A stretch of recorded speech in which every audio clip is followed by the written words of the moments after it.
नमस्कार, आदाब, सत श्री अकाल, जय हिंद दोस्तों। आपका स्वागत है अफसर इंस्टीट्यूट में। मैं लेके आया हूँ क्लास 11 बायोलॉजी का आज चैप्टर नंबर 9 जिसका नाम है बायोमोलिक्यूल। दोस्तों बेसिकली आज हम बायोमोलिक्यूल के कैसे कैसे मॉलिक्यूल बनते हैं, मतलब पॉलीपेप्टाइड्स कैसे बनते हैं या न्यूक्लिक एसिड कैसे बनते हैं, इसमें हम इस चैप्टर में डील करेंगे। और लास्ट में हम इसी चैप्टर में एंजाइम के बारे में हम पढ़ रहे होंगे दोस्तों।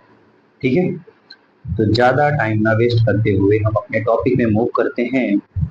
आइए पहले फोटो को यहाँ सेट कर लिया जाए और फिर क्या करते हैं अपन, इससे तारा को तोड़ते हैं और जूम करते हैं। बेसिकली दोस्तों जो इम्पोर्टेंट लाइन होगा मैं उसे मार्कर से हाईलाइट कर दूंगा। ठीक है, तो आप ज्यादा टेंशन मत लीजिएगा, जहाँ इम्पोर्टेंट लाइन होगा मैं वहाँ पे स्टार मार्क के मार्कर करके कर दूंगा। ठीक है, चलिए शुरू करते हैं चैप्टर को। तो बायोमोलिक्यूल में हम क्या क्या पढ़ रहे होंगे दोस्तों। पहला, how to analysis of chemical composition. दूसरा दोस्तों, प्राइमरी एंड सेकेंडरी मेटाबोलाइट्स। तीसरा, बायोमाइक्रोमोलिक्यूल्स। फोर्थ नंबर, प्रोटीन के बारे में पढ़ेंगे। फिफ्थ नंबर होगा पॉलीसेकेराइड के बारे में पढ़ेंगे। सिक्स नंबर न्यूक्लिक एसिड के बारे में पढ़ेंगे। सेवेंथ नंबर पे स्ट्रक्चर ऑफ प्रोटीन और लास्ट में हम पढ़ रहे होंगे दोस्तों एंजाइम के बारे में। ठीक है, चलिए आइए शुरू करा जाए। There is a wide diversity in living organisms in our biosphere. Now questions that arise in our minds is: Are all living organisms made up of same chemicals, that is element and compounds? एक question उठता है हमारे मन में कि क्या सभी जो केमिकल और लिविंग ऑर्गेनिज्म है वो सेम केमिकल से मिलकर बने हुए हैं, जैसे कि एलिमेंट या कंपाउंड उनका सेम पाया जाता है जो लिविंग ऑर्गेनिज्म पाया जाता है। You have learned chemistry, how elemental analysis is performed. अब केमिस्ट्री में पढ़ के आए होंगे कि कैसे हम एलिमेंटल एनालिसिस करते हैं। ठीक है, जैसे सॉल्ट एनालिसिस होता है, डिफरेंट डिफरेंट टाइप के तो एनालिसिस किए जाते हैं, तो वो कैसे किए जाते हैं तो आप पढ़ के आए होंगे। If we perform such analysis on the plant tissue, ऐसे ही हम अगर प्लांट टिश्यू पे, एनिमल टिश्यू और माइक्रोबियल पेस्ट पे करें, we obtain a element list of the element like carbon, hydrogen, oxygen and several others and and their respective content per unit mass of living tissue। दोस्तों basically आप याद रखिएगा, जो living organism होते हैं, वो मिल के बने होते हैं दोस्तों। कार्बन, हाइड्रोजन, ऑक्सीजन, ये सब इनका फंडामेंटली स्ट्रक्चर होता है। कार्बन हाइड्रोजन मतलब कार्बन की बॉडी से मिलके बने होते हैं। कार्बन, हाइड्रोजन, ऑक्सीजन ये सब कंपोनेंट पाया जाएगा बेसिकली। ठीक है, if the same analysis is performed on a piece of earth crust, ऐसे ही अर्थ क्रस्ट पे भी परफॉर्म किया जाए, as example of non living matters we obtain a similar list. ऐसे हम दूसरे अर्थ क्रस्ट पे भी सेम लिस्ट पाएंगे। ये अभी बेसिकली एनसीईआरटी में किया गया है, उसे मैं आपको यहाँ पे दिखा देता हूँ। नेक्स्ट पेज पे चलते हैं। नेक्स्ट पेज पे जब मूव करेंगे दोस्तों कि यहाँ पे जब मैं इसको ताला को तोड़ूंगा और जब जूम करूंगा तो आप यहाँ पे ये देख पा रहे होंगे ये लिस्ट। इस लिस्ट में देखिए, एक तरफ अर्थ क्रस्ट के बारे में दिख रहा है, एक तरफ ह्यूमन बॉडी है। हाइड्रोजन कितना परसेंट पाया जाएगा अर्थ क्रस्ट में? 0.14। बॉडी में, ह्यूमन बॉडी में 0.5। कार्बन का जो सोर्स कितना पाया जाता है अर्थ क्रस्ट में? 0.03। ह्यूमन बॉडी में 18.6। ऑक्सीजन का 46.6। इसमें कितना पाया जाता है? सबसे ज्यादा ऑक्सीजन पाया जाता है। ये दोस्तों आपको याद रखना पड़ेगा, ऑक्सीजन सबसे ज्यादा पाया जाता है ह्यूमन बॉडी में 65%। ठीक है, और सबसे कम पाया जाता है सिलिकॉन। अर्थ क्रस्ट में 27.7, लेकिन हम लोग के बॉडी में नेग्लिजिबल पाया जाता है। सिलिकॉन हम लोग के बॉडी में नहीं पाया जाता दोस्तों, आपको ये याद रखना पड़ेगा। फिर सेकंड नंबर पे आता है कार्बन डाइऑक्साइड। ठीक है, कार्बन। चलिए अपने चैप्टर पे वापस चलते हैं। What are the difference between the two list, इसमें क्या डिफरेंस है आप अभी आपको बताएंगे। ठीक है, in absolute term no such difference could be made out. अब इसमें से कोई डिफरेंस पाया तो नहीं गया है। All these element present in a samples earth crust are also present in the samples of living tissue. जो अर्थ क्रस्ट में पाया जा रहा है वही ह्यूमन बॉडी में भी पाया जा रहा है, लगभग लगभग ऑलमोस्ट। ठीक है, however a close examination reveals that relative abundance of carbon and hydrogens with respect to other elements like higher in any living organism than in earth crust। क्या बोल रहा है दोस्तों कि अगर हम इसमें कंपैरिजन करें, अगर और ज्यादा क्लोजली मतलब डिमॉन्स्ट्रेट करें, मतलब देखें, तब वहां पे देखा जाएगा कि जो कार्बन और ऑक्सीजन का जो मात्रा है हमारी ह्यूमन बॉडी में, वो और एलिमेंट के कंपैरिजन में ज्यादा है एज कम्पेयर टू जो अर्थ क्रस्ट में पाए जाते हैं दोस्तों। ठीक है, आई होप यहाँ तक क्लियर हो गया होगा। अभी यहाँ तक कोई इंपॉर्टेंट पॉइंट नहीं आया है दोस्तों, जैसे इंपॉर्टेंट पॉइंट आएगा वहां पे हाईलाइट कर दूंगा। ठीक है, तो पहला पॉइंट हम लोग पढ़ते हैं, how to analysis a chemical compound. हम केमिकल कंपाउंड को कैसे एनालिसिस करते हैं। We can continue asking in the same way, what type of organic compound are found in living organism. किस तरह की ऑर्गेनिक कंपाउंड पाया जाता है लिविंग ऑर्गेनिज्म में, पहले ये हमारे दिमाग में क्वेश्चन आने चाहिए। How does one goes about finding this answer. हम इसे किस तरह से, मतलब ये कैसे पता चलेगा कि हम हमारे बॉडी में क्या पाया जाता है। To get answer one has to perform a chemical analysis. ये आंसर पाने के लिए दोस्तों हमारे दिमाग में क्या पाया जाता है, हमको केमिकल एनालिसिस करना पड़ेगा। ठीक है, कौन से एनालिसिस करना पड़ेगा, केमिकल एनालिसिस करना पड़ेगा। तो एक मिनट दोस्तों उनको लगा लूं एरोप्लेन मोड पे, नहीं तो अभी कर लेगा कोई कॉल। हाँ ठीक है, अब सही है, ओके।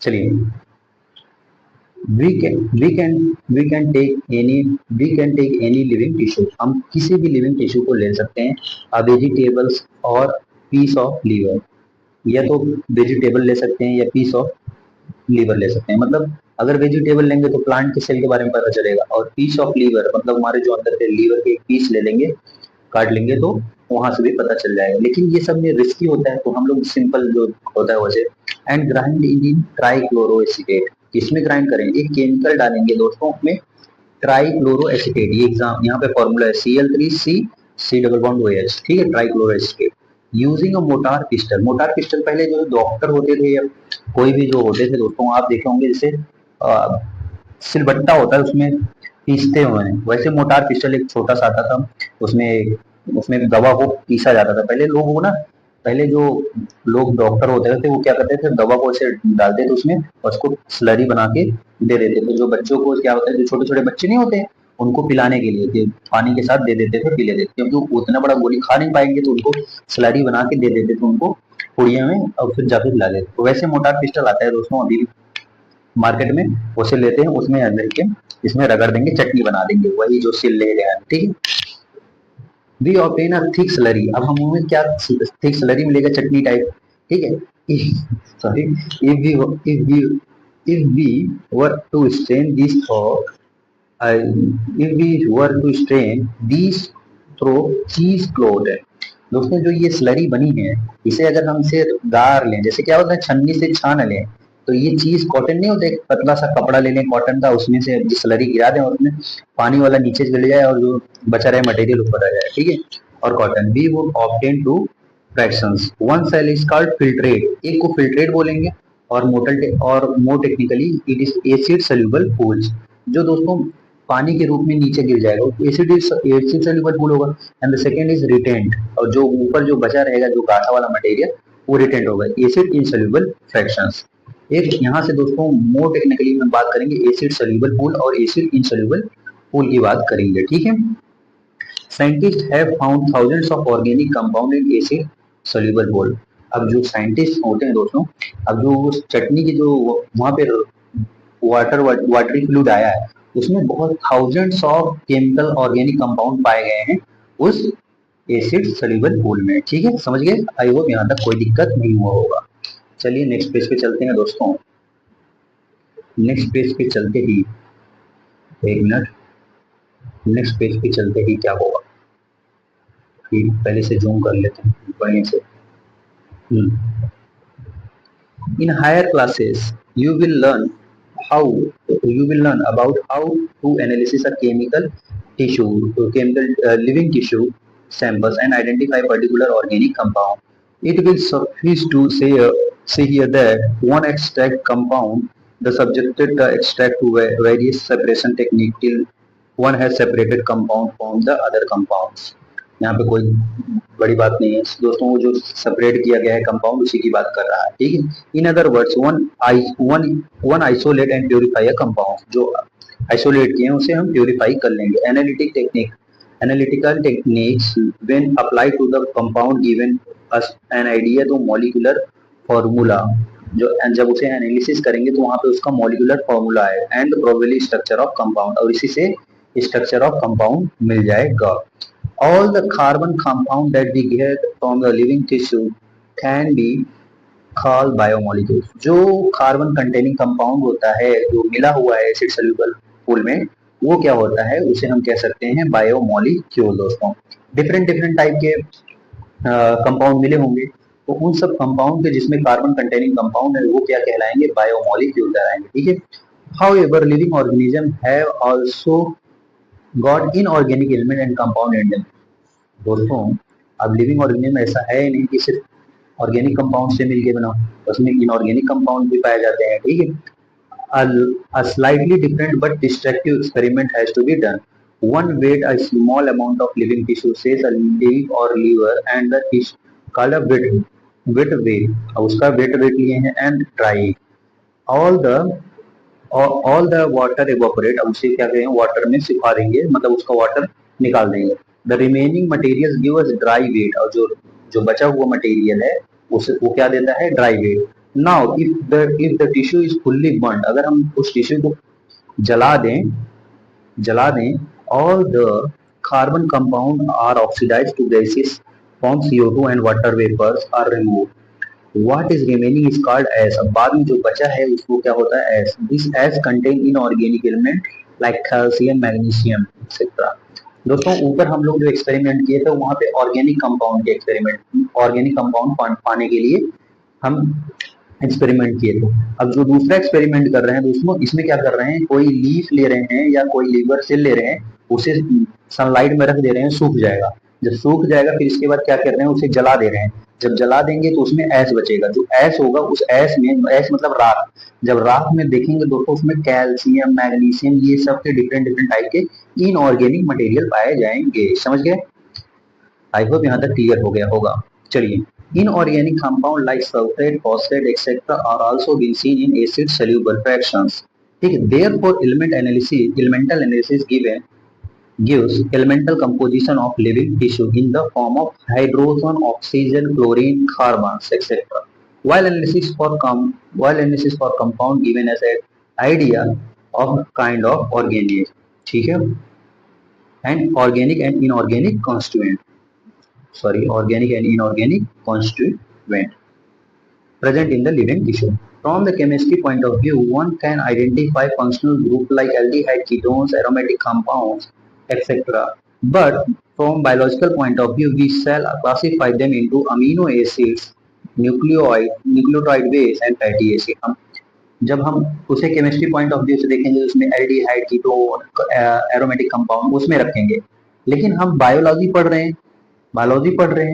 के बायोकेमिकल में हम क्या रखेंगे दोस्तों, amino acid, nucleotide and fatty acid की बात हम कर रहे होंगे, ठीक है। चलिए, यहाँ पे कोई इंपॉर्टेंट बात नहीं आ रही, एक हमको यहाँ पे दिख रहा है जो आप यहाँ पे कर सकते हैं मार्क। एक मिनट, ये वाला दोस्तों, हाँ इसी से कर देते हैं। All the water evaporate and the remaining chemical materials are dry weight। Dry weight किसे बोलते हैं, ये डिफिनीशन पूछा जा सकता है दोस्तों। ड्राई वेट किसे बोलते हैं ये पूछा जा सकता है, तो मैंने यहाँ पे मार्क कर दिया, ठीक है। बाकी अब इम्पोर्टेंट टॉपिक अब यहाँ से शुरू हो जाएगा। चलिए, क्या बोल रहा है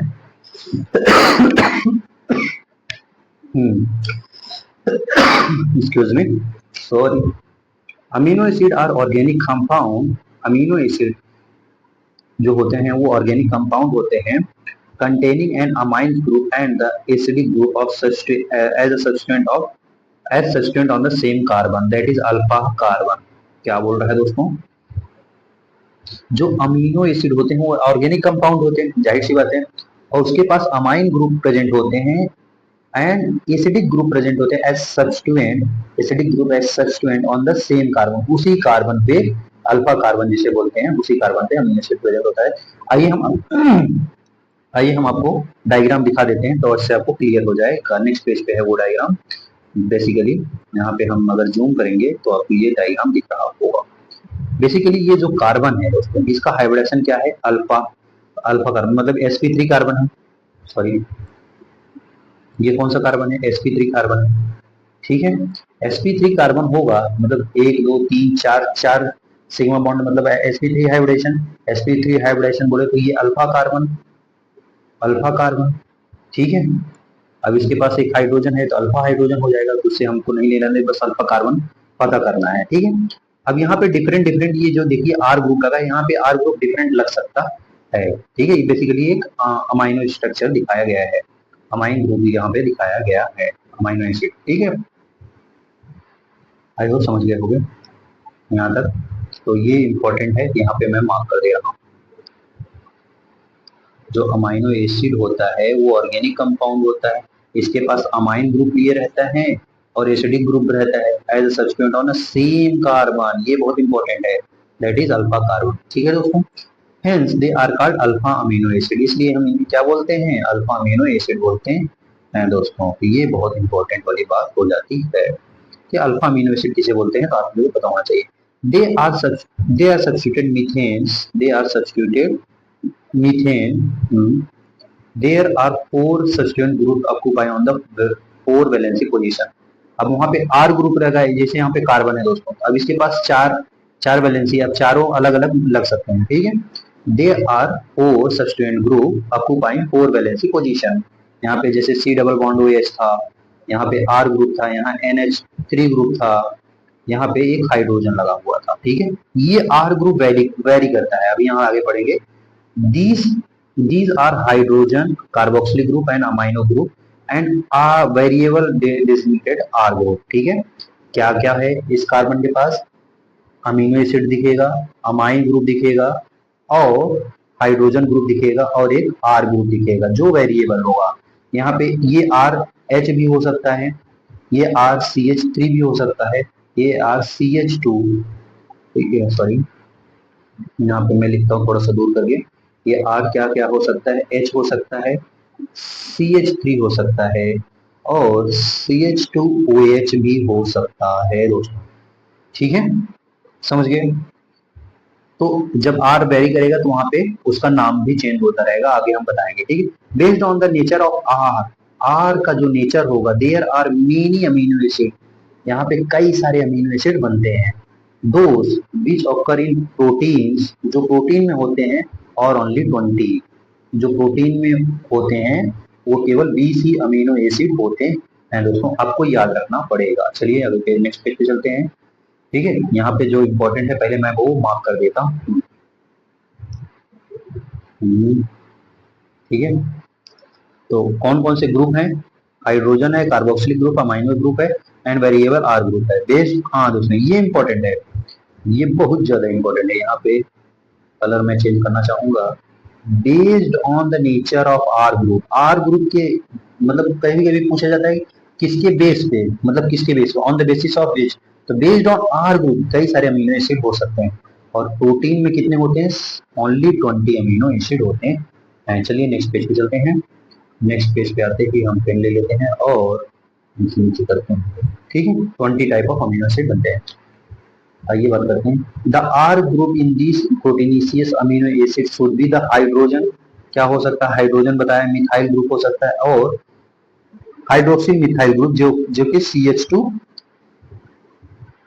पे क्या हो सकता है, क्या हो सकता है, CH2OH होता है, हाइड्रोक्सिल मिथाइल ग्रुप, ये हाइड्रोक्सिल और मिथाइल ग्रुप हो जाएगा, ठीक है। अगर हाइड्रोजन ग्रुप लगा है, अगर वहां पे क्या लगा है, हाइड्रोजन ग्रुप लगा है, तब वो हम उसे हम क्या बोलेंगे, उसे हम बोलेंगे ग्लाइसिन। अगर मिथाइल ग्रुप लगा है तो एलिलिन और CH2OH ग्रुप लगा है तो सेरिन बोलेंगे। आइए नेक्स्ट पेज में आपको दिखा देते हैं, यहाँ पे दिया हुआ है बेसिकली।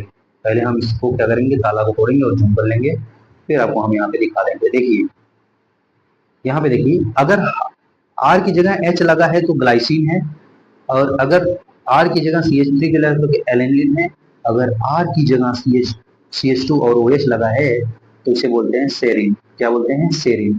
इसे आप याद कर लीजिए एक ट्रिक से, गैस। पेट में बहुत गैस बनता है ना दोस्तों, उससे याद कर लीजिए, ठीक है? याद मत दिलाइएगा नहीं तो मैं हंस दूंगा। जी ऐसी गैस, जी से ग्लाइसिन, ए से एनिलीन, एस से सेरीन होता है दोस्तों। और ऐसे भी याद करें, हाइड्रोजन, हाइड्रोजन और ग्लाइसिन, वाई आई रहे तो ग्लाइसिन और हाइड्रोजन, हाई ग्लाई, हाई ग्लाई, हाइड्रोजन ग्लाइसिन, ठीक है? Aniline, methylene, aniline methylene, aniline methylene और सेरीन, ठीक है? ऐसे भी याद कर सकते हैं दोस्तों, ठीक है? चलिए, कंफ्यूजन हो जाता है कभी कभी बार, तो आप ऐसे याद कर लीजिए, हाई ग्लाई, हाई ग्लाई, ठीक। फिर इसके बाद वहां पे लास्ट में सेरीन है क्योंकि हाइड्रोक्सी मिथाइल ग्रुप है, ठीक है? ऐसे याद कर लेंगे तो मिथाइल ग्रुप वाले याद हो जाएगा। The chemical and physical property of amino acid are essential of the amino acid, carboxyl and functional group are functional group. The chemical and physical property of amino acid are essential of amino carboxyl and R group based on the number of amino group। हाँ ये important है। किसके base पे? किसके base पे? Based on the number of amino and carboxylic group there are. अगर acidic रहेगा तो ग्लूटामिक एसिड, अगर बेसिक अमीनो एसिड रहेगा तो लाइसिन, और न्यूट्रल अमीनो एसिड है एनबी, वैलिन हो जाएगा। एसिडिक उसमें लिख के आएगा ग्लूटामिक एसिड तो वह एसिडिक वाला याद रहेगा। बेसिक वाला याद करने के लिए सबसे बढ़िया सिस्टम बीएल, बाल से याद कर लीजिए, बाल, बाल से याद करिए, जो मेरे पास नहीं है अभी इस समय। बाल, बेसिक लाइसिन, और न्यूट्रल एनवी से याद कर लीजिए दोस्तों। एक एनवी सर है, कोटा में एनवी सर पढ़ाते हैं दोस्तों, जो फिजिक्स के टीचर है, बहुत शानदार टीचर, उनके नाम से मैंने ट्रिक बनाया है एनवी। एन न्यूट्रल, बी से वैलिन हो जाएगा दोस्तों, ठीक है? आई होप यहाँ तक क्लियर हो गया होगा। Similarly there are aromatic amino acid, कुछ तो एरोमेटिक होते हैं दोस्तों। ऐसे कौन से अमीनो एसिड होते हैं जो एरोमेटिक होते हैं? आइए हम देखते हैं। जैसे कि टायरोसिन हो गया, फिनाइल एलेनिन हो गया, और ट्रिप्टोफैन हो गया। टायरोसिन, फिनाइल एलेनिन, ट्रिप्टोफैन, इसे याद करने के लिए ट्रिक मैंने क्या बनाया है? याद करिए, पीपीटी, पीपीटी, पीपी, ऐसे याद करिए, टीटीपी या पीपीटी, क्योंकि एक ही है, मैं पीपीटी बना था, तो ऐसे याद करिए टीटीपी, ऐसे मैंने लिखा है टीटीपी या पीपीटी या पीपीटी या टीटी, ऐसे पीपीटी, ऐसे पीपीटी, क्योंकि दो बार पीपी आ रहा है तो उसमें ऐसे आती है पीईटी, ऐसे पीटीटी। एक हो गया पी से क्या, फिनाइल, पी से टायरोसिन, टी से ट्रिप्टोफैन, ठीक है? आई होप क्लियर हो गया होगा। चलिए आगे से, a particular properties of amino acid is ionizable nature, NH2 C and C double bond OH group. Hence, in the solution of different pH structure of amino acid changes. अगर different pH पे amino acid का जो structure होगा change होता रहेगा, याद रखिएगा, important है, इंपॉर्टेंट है। अगर मान लीजिए स्टेटमेंट के टर्म में आ गया तो बन सकता है क्वेश्चन। अगर डिफरेंट पीएच दे दिया सोल्यूशन में तो structure of amino acid changes, amino acid change हो जाएगा, ठीक है? अब यहाँ पे देखिए ज्यूटर आयन का फॉर्मेशन हो रहा है। इसमें पूछा जाएगा कौन सा ज्यूटर आयन होगा, तो यहाँ पे यहाँ पे दिया हुआ है, यहाँ पे दिया हुआ है जो ये वाला लेते हैं, यहाँ पे जो दिया हुआ दोस्तों, ज्यूटर आयन कौन सा होगा? बी वाला, ये वाला ज्यूटर आयन फॉर्म करेगा बेसिकली, ठीक है? NH3 यहाँ पे है, CH, C double bond OH R। अगर यहाँ से एक जो है क्या हो गया, इसका H, इसका H जो है ट्रांसफर कर दिया गया है इसके पास, या कह सकते हो ऐसे इसका H निकल गया है, इसके पास पॉजिटिव, इसके पास निगेटिव, ठीक है? समझ गए? H प्लस निकला तो इसके पास माइनस, इसका यहाँ पास आ गया, NH2 था तो NH3 हो जाएगा, यहाँ पे ये बन जाएगा प्लस पॉजिटिव वाला। समझ गए? समझे कि नहीं समझे? आई होप समझ गए होगे। तो यहाँ पे भी पॉजिटिव, यहाँ पे निगेटिव, मतलब एक ही पे, मतलब एक ही कंपाउंड में दोनों चार्ज आ जाए, पॉजिटिव निगेटिव, तो वहाँ पे ज्यूटर आयन फॉर्म हो जाएगा। ज्यूटर आयन मतलब क्या होता है, एक ही कंपाउंड पे दोनों चार्ज फॉर्म हो जाए, पॉजिटिव निगेटिव, तब वहाँ पे ज्यूटर आयन बन जाएगा, ठीक है दोस्तों? चलिए बात करते हैं आगे। Lipid is generally water insoluble. Lipid कैसा होता है? लिपिड जो होता है जनरली वाटर इनसोल्यूबल होता है, ये आपको याद रखना पड़ेगा दोस्तों। क्या करना पड़ेगा, याद रखना पड़ेगा। ठीक है, समझ गए, समझे कि नहीं? चलिए आगे बात करते हैं। दे पहले इसको बता लेते हैं। They could be simply fatty acid. A fatty acid has carboxylic group attached to the R group. The R group could be methyl, ethyl. R group कुछ भी हो सकता है, और इवन द हायर। ये वाला दो एग्जांपल दिए हैं, ये आपको याद ही करना पड़ेगा, याद ही करना पड़ेगा। कौन कौन सा है? एक दिया है पाल्मेटिक एसिड दोस्तों, जो 16 कार्बन का होता है, इंक्लूडिंग, हाँ including carboxylic group.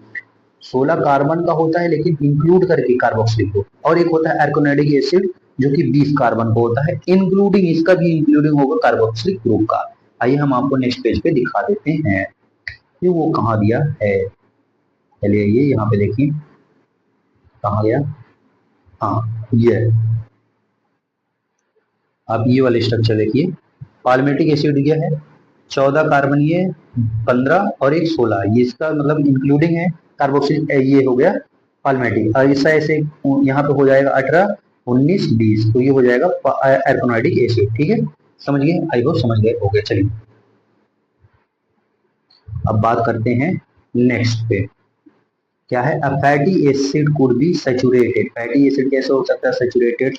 Without double bond, और अनसैचुरेटेड विथ वन और more carbon double bond. another simple lipids is glycerol। Glycerol क्या होता है? This is trihydroxy propane. आइए उसका भी स्ट्रक्चर मैं आपको दिखा देता हूँ। ये देखिए दोस्तों, ये है ग्लिसरॉल। ट्राईहाइड्रोक्सी प्रोपेन है, 1 कार्बन 2 कार्बन 3 कार्बन। आईपीएससी अगर आप पढ़ा चुके हैं, अगर आप पढ़े होंगे तो उसमें यहाँ पे देख लीजिए, 1 कार्बन 2 कार्बन 3 कार्बन। ठीक है, अब ये 3 कार्बन होते हैं तो प्रोपेन हो जाएगा, सिंगल बॉन्ड है प्रोपेन, और यहाँ पे हाइड्रोजन लगा है, ट्राई हाइड्रोक्सी प्रोपेन हो जाएगा। दोस्तों अगर एक से ज्यादा, मतलब दो से ज्यादा अगर ग्रुप लग जाते हैं किसी में, ये सब्स्टिट्यूएंट ग्रुप लग जाते हैं, तब वहां पे वो उसका नंबरिंग में काउंट करेंगे, वो फंक्शनल ग्रुप में काउंट नहीं होंगे। ठीक है दोस्तों, आई होप यहाँ पे क्लियर हो गया होगा, मैं आपको आईपीएससी भी रिवीजन करा दिया। चलिए आगे बढ़ते हैं। मेनी लिपिड्स है बोथ, हाँ ये इंपॉर्टेंट है दोस्तों। मेनी, मेनी पे याद करिए, मेनी लिपिड है both glycerol and fatty acid. जब लिपिड टूटता है दोस्तों, जब लिपिड टूटता है तो किसमें टूटता है? ग्लिसरॉल और फैटी एसिड में, आपको पता हो जाना चाहिए। Here fatty acid are found to be esterified with glycerol. हाँ, और जो फैटी एसिड होता है, जब फैटी एसिड टूटता है तो वो किसमें टूटता है? ग्लिसरॉल में। ठीक है, समझ गए। Then they can be called monoglyceride. अभी क्या बोलेंगे? मोनोग्लिसराइड बोलेंगे। ठीक है, और diglyceride triglyceride. These are also a fat, these are also called fat or oil based on melting point। हाँ दोस्तों, इन्हें हम फैट और ऑयल्स भी बोल सकते हैं, किसके बेस पे? मेल्टिंग पॉइंट के बेस पे। ठीक है, oil have lower melting point, ये बहुत इंपॉर्टेंट है दोस्तों। ऑयल जनरली हैव कैसा melting point? Oil generally have lower melting point. ठीक है, जिसे जिंजर ऑयल बोलते हैं।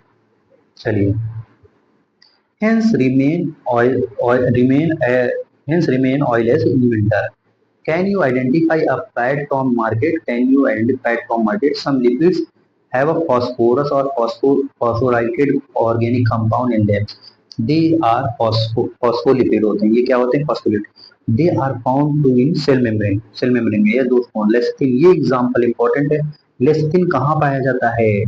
लेस्थिन दोस्तों हमारे सेल मेम्ब्रेन पे जो होती है उसमें पाया जाता है।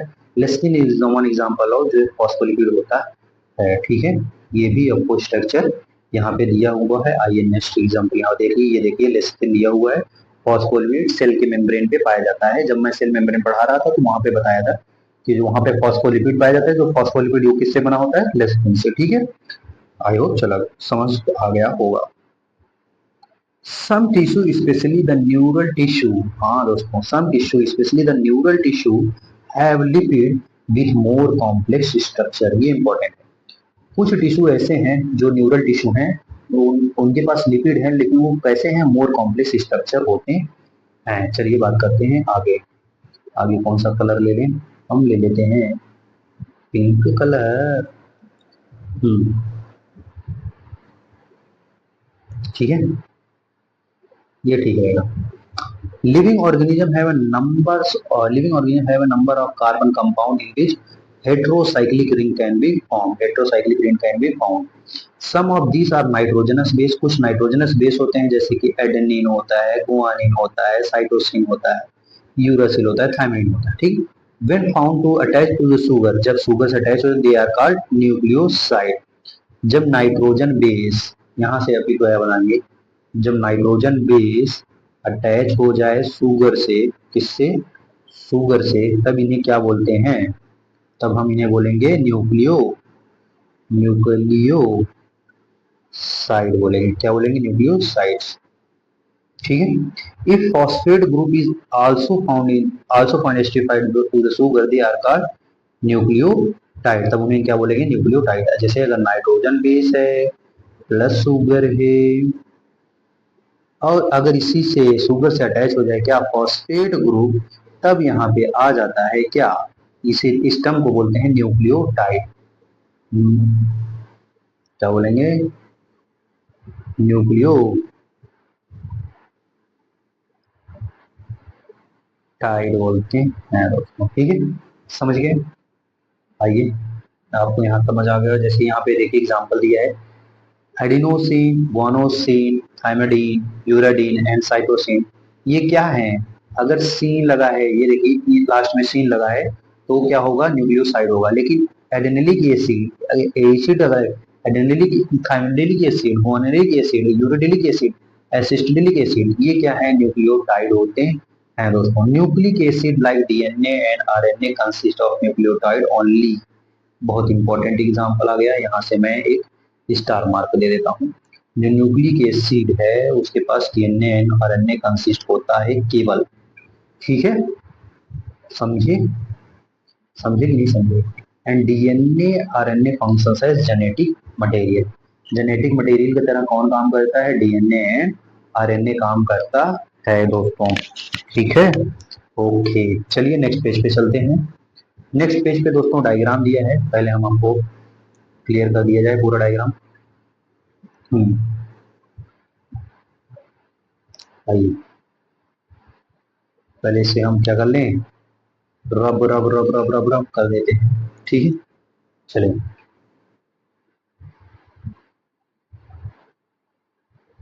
एक एक डायग्राम हम आपको दिखा रहे हैं, एक एक डायग्राम। पहला जो यहाँ पे देख रहे हैं डायग्राम, ये किसका है, ग्लूकोज का। आज दोस्तों इस डायग्राम को कई बार नोट्स में या रफ में कहीं भी बना के याद कर लीजिएगा। यहाँ पे C6H12O6 होता है और राइबोज का C5H10O5 होता है। ठीक है, ये वाला स्ट्रक्चर तो बता ही दिया, अब ये वाला भी बता दिया, ये वाला भी बता दिया। ये वाला देखिए ट्राइग्लिसराइडिहाइड, यहाँ पे ट्राइग्लिसराइडिहाइड की बात किया है। एक होता है मोनोग्लिसराइड, डाइग्लिसराइड, ट्राइग्लिसराइडिहाइड कैसे है, ये एक ग्लिसराइडिहाइड, एक दूसरा ग्लिसराइडिहाइड, तीसरा ग्लिसराइडिहाइड, तो ट्राइग्लिसराइड ये फैटी एसिड होते हैं। लेसिथिन के बारे में भी बता दिया। डायग्राम इसके नहीं याद करने हैं दोस्तों, बेसिकली जो इंपॉर्टेंट है मैं ये बता दे रहा हूँ। ये तीनों इंपॉर्टेंट है, ये तीनों इंपॉर्टेंट है, ये इंपॉर्टेंट है, ये इंपॉर्टेंट है, ये इंपॉर्टेंट है, ये इंपॉर्टेंट है। और बाकी जो बड़े बड़े हैं उनके ऐसे दे देंगे कि आप बताइए कौन, पहचानिए कौन सा है। तो आप एक बार देखे रहेंगे तो आप पहचान जाएंगे कि फॉस्फोलिपिड कौन सा है। और बाकी ये कोलेस्ट्रॉल वाला याद कर लीजिए क्योंकि इसका यहाँ पे भी है और ह्यूमन हेल्थ एंड डिजीज में भी कोलेस्ट्रॉल का। ठीक है, चलिए आगे बात करते हैं। आगे एक और डायग्राम दिया हुआ है। एक एडेनिन है जो प्यूरिन से बिलोंग करते हैं। प्यूरिन में कौन कौन से होते हैं दोस्तों, एडेनिन एंड गुआनिन होता है। पिरामिडिन में कौन होता है, साइटोसिन, यूरासिल, थायमिन। तो यहाँ से याद करिए कट, कट होता है, cut cut cut, CUT cut, cytosine, uracil and thymidine. ठीक है, पिरामिडिन जिसका नाम बड़ा उसमें ज्यादा लोग, प्यूरिन जिसका नाम छोटा उसमें लोग कम। एडेनिन और इसमें ग्वानिन होते हैं। एडेनिन ग्वानिन दो रिंग के बने होते हैं जबकि जो पिरामिडिन होते हैं सिंगल रिंग के होते हैं। ठीक है, अब यहाँ पे देखिए ये क्या है दोस्तों, ये आपको क्या दिख रहा है, ये शुगर है। क्या है, शुगर। अब ये शुगर वाला ग्रुप जब यहाँ से एडेनिन से जुड़ रहा है, एडेनिन बोले तो क्या है, नाइट्रोजनस बेस है और ये क्या है, शुगर है। ये शुगर वाला पार्ट है, इसमें ये जुड़ गया तो एडिनोसिन हो गया, ये क्या हो गया, न्यूक्लियोसाइड हो गया, क्या हो गया, न्यूक्लियोसाइड हो गया, क्या हो जाएगा, न्यूक्लियोसाइड। अब अगर यहीं पे मैंने बोला था अगर न्यूक्लियोसाइड से अगर फॉस्फेट ग्रुप जुड़ जाए, ये फॉस्फेट ग्रुप जुड़ जा रहा है तो यहाँ से हो जाएगा न्यूक्लियोटाइड, ये कौन सा ग्रुप हो जाएगा, न्यूक्लियोटाइड। ऐसे यूरासिल करेगा, ये जो यूरासिल का स्ट्रक्चर है ये नाइट्रोजनस बेस है, सॉरी शुगर है, क्या है, शुगर है, ये भी क्या है, शुगर है, ठीक है। अब ये शुगर जो है यूरासिल से जुड़ जा रहा है, शुगर ये क्या है, नाइट्रोजनस बेस है, जब इससे जुड़ जाएगा तो ये क्या बन जाएगा, न्यूक्लियोसाइड बन जाएगा। अब न्यूक्लियोसाइड से इस यहाँ पे अगर यहीं पे फॉस्फेट ग्रुप जोड़ दोगे तो क्या बन जाएगा, न्यूक्लियोटाइड बन जाएगा। समझ गए, आई होप समझ गए हो गए। चलिए नेक्स्ट पेज पे चलते हैं, हम नेक्स्ट पेज पे चलते हैं, पहले हम ताला को तोड़ेंगे फिर जूम कर लेंगे। आइए जूम कर लिया, तो अब इसमें हम बात करेंगे नेक्स्ट पॉइंट की, सेकेंडरी एंड प्राइमरी मेटाबोलाइट्स के बारे में, ठीक है, क्या क्या होता है सेकेंडरी एंड प्राइमरी मेटाबोलाइट्स, चलिए बात करते हैं। The most existing aspect of chemistry deals with isolating thousands of compounds, small and big, from the living organism. Determine the क्या इसके बारे में, determine the their structure and the possible of synthesis. If one were to make a list of biochemicals, such as a list of one, this list would have thousands of organic compounds, including amino acids, sugars. For reason that they give section 9.10 में जो दिया हुआ है, 9.10 में I think यही दिया होगा, ठीक है। we we shall call their these biomolecules as metabolite, हम ये क्या बोलेंगे, मेटाबोलाइट कहेंगे, ठीक है, ओके, समझ गए। बाकी आप वो वाला डायग्राम देखे थे नहीं, आए हो, एक मिनट दोस्तों, मैं ये देखना चाह रहा हूँ यहाँ पे जो नेक्स्ट पेज पे होगा, हाँ ये इंपॉर्टेंट था डायग्राम, यहाँ पे मैं आपको बताना चाहूँगा। पहले ये याद, ये वाला तो आपको बता ही दिया था, ये वाला याद करो, यहाँ पे ये चीज पता होना चाहिए, adopted to CN Rao, understanding chemistry of university press of Hyderabad. यहाँ पे क्या होगा, सोडियम हाइड्रोक्साइड, पोटेशियम ये, कैल्शियम मैग्नीशियम ये, वाटर कम ये, और chemical CNaCl, carbohydrate, phosphate and sulphate होता है। चलिए अब आगे अपने टॉपिक पे आ जाते हैं। In animal tissue, one notice the presence of all such categories of compounds shown. These are called primary metabolites. जो एनिमल्स में ये पाया जाएगा तो ये क्या बोलेंगे, primary metabolites. However, when one analytic plant, fungi and microbial cells, one would see thousands of compounds other than the primary metabolites. Primary metabolite के अलावा भी कुछ मेटाबोलाइट्स पाए जाएंगे जिसे हम सेकेंडरी मेटाबोलाइट कहा जाते हैं, जैसे alkaloid, flavonoid, rubber, essential oil, antibiotic, and pigments, एंटीस्टिड, ये क्या बोलेंगे, सेकेंडरी मेटाबोलाइट कहलाएंगे, ठीक है। चलिए अब इनके बाद ये क्या कह सकते हैं, इनके बाद जो सेकेंडरी मेटाबोलाइट को छोड़ के जितने बचेंगे प्राइमरी मेटाबोलाइट होंगे, ठीक है, ऐसे भी याद कर सकते हो। While the primary metabolite have identified, ये इंपॉर्टेंट है, यहाँ पे मैं लगा देता हूँ, सॉरी, यहाँ पे क्या है, जो प्राइमरी मेटाबोलाइट होते हैं वो क्या होते हैं, identifiable function and play roles in the normal physiological process, ठीक है। आई होप यहाँ तक क्लियर हो गया होगा। चलिए we do not at the moment understand the role of and functions of all the secondary metabolite। हम अभी तक ये नहीं जान पाए हैं सेकेंडरी मेटाबोलाइट का फंक्शन क्या होता है। However, many of them are useful to the human welfare।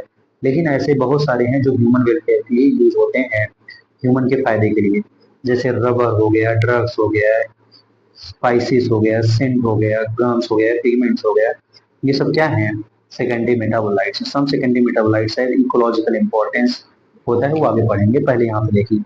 अब यहाँ पे याद करने के लिए दोस्तों याद करिए, पिगमेंट में आप याद करिए AC से, किससे, AC AC anthocyanin and carotenoid, alkaloids में MC से, MC अब गाली वाला मत समझिएगा दोस्तों, MC मतलब MC है, ठीक है, MC मॉर्फिन एंड कोडेनिन हो गया। टर्पेनॉइड से मोनोटर्पिन डाइटर्पिन, MDR के लिए, MD से मोनोटर्पिन डाइटर्पिन। एसेंशियल ऑयल्स में lemon grass oil, lemon grass oil, ठीक है। टॉक्सिन में RA से बोले तो अर्बिन, abrin, abrin and ricin, abrin and ricin, ठीक है। लेक्टिन, लेक्टिन दोस्तों कौन कहने वाली नहीं, ये बहुत ज्यादा इंपॉर्टेंट है, बहुत बार आया है दोस्तों इसका, लेक्टिन वाला बहुत ज्यादा इंपॉर्टेंट। ठीक है। ड्रग्स बिम्बलास्टिन कुकुरमी, ड्रग्स का क्या है, बिम्बलास्टिन कुकुरमी है। पॉलीमेरिक सब्सटेंस रबर गम है, सेलुलोज होता है दोस्तों। ये पूरे ये क्या है, सेकेंडरी मेटाबोलाइट्स है। ठीक है। यहीं से क्वेश्चन डायरेक्ट उठता है, अगर आप याद कर लेंगे तो आपके लिए बहुत ज्यादा फायदेमंद होगा। चलिए आगे बात करते हैं, बाकी बायो माइक्रोमोलिक्यूल की बात करते हैं।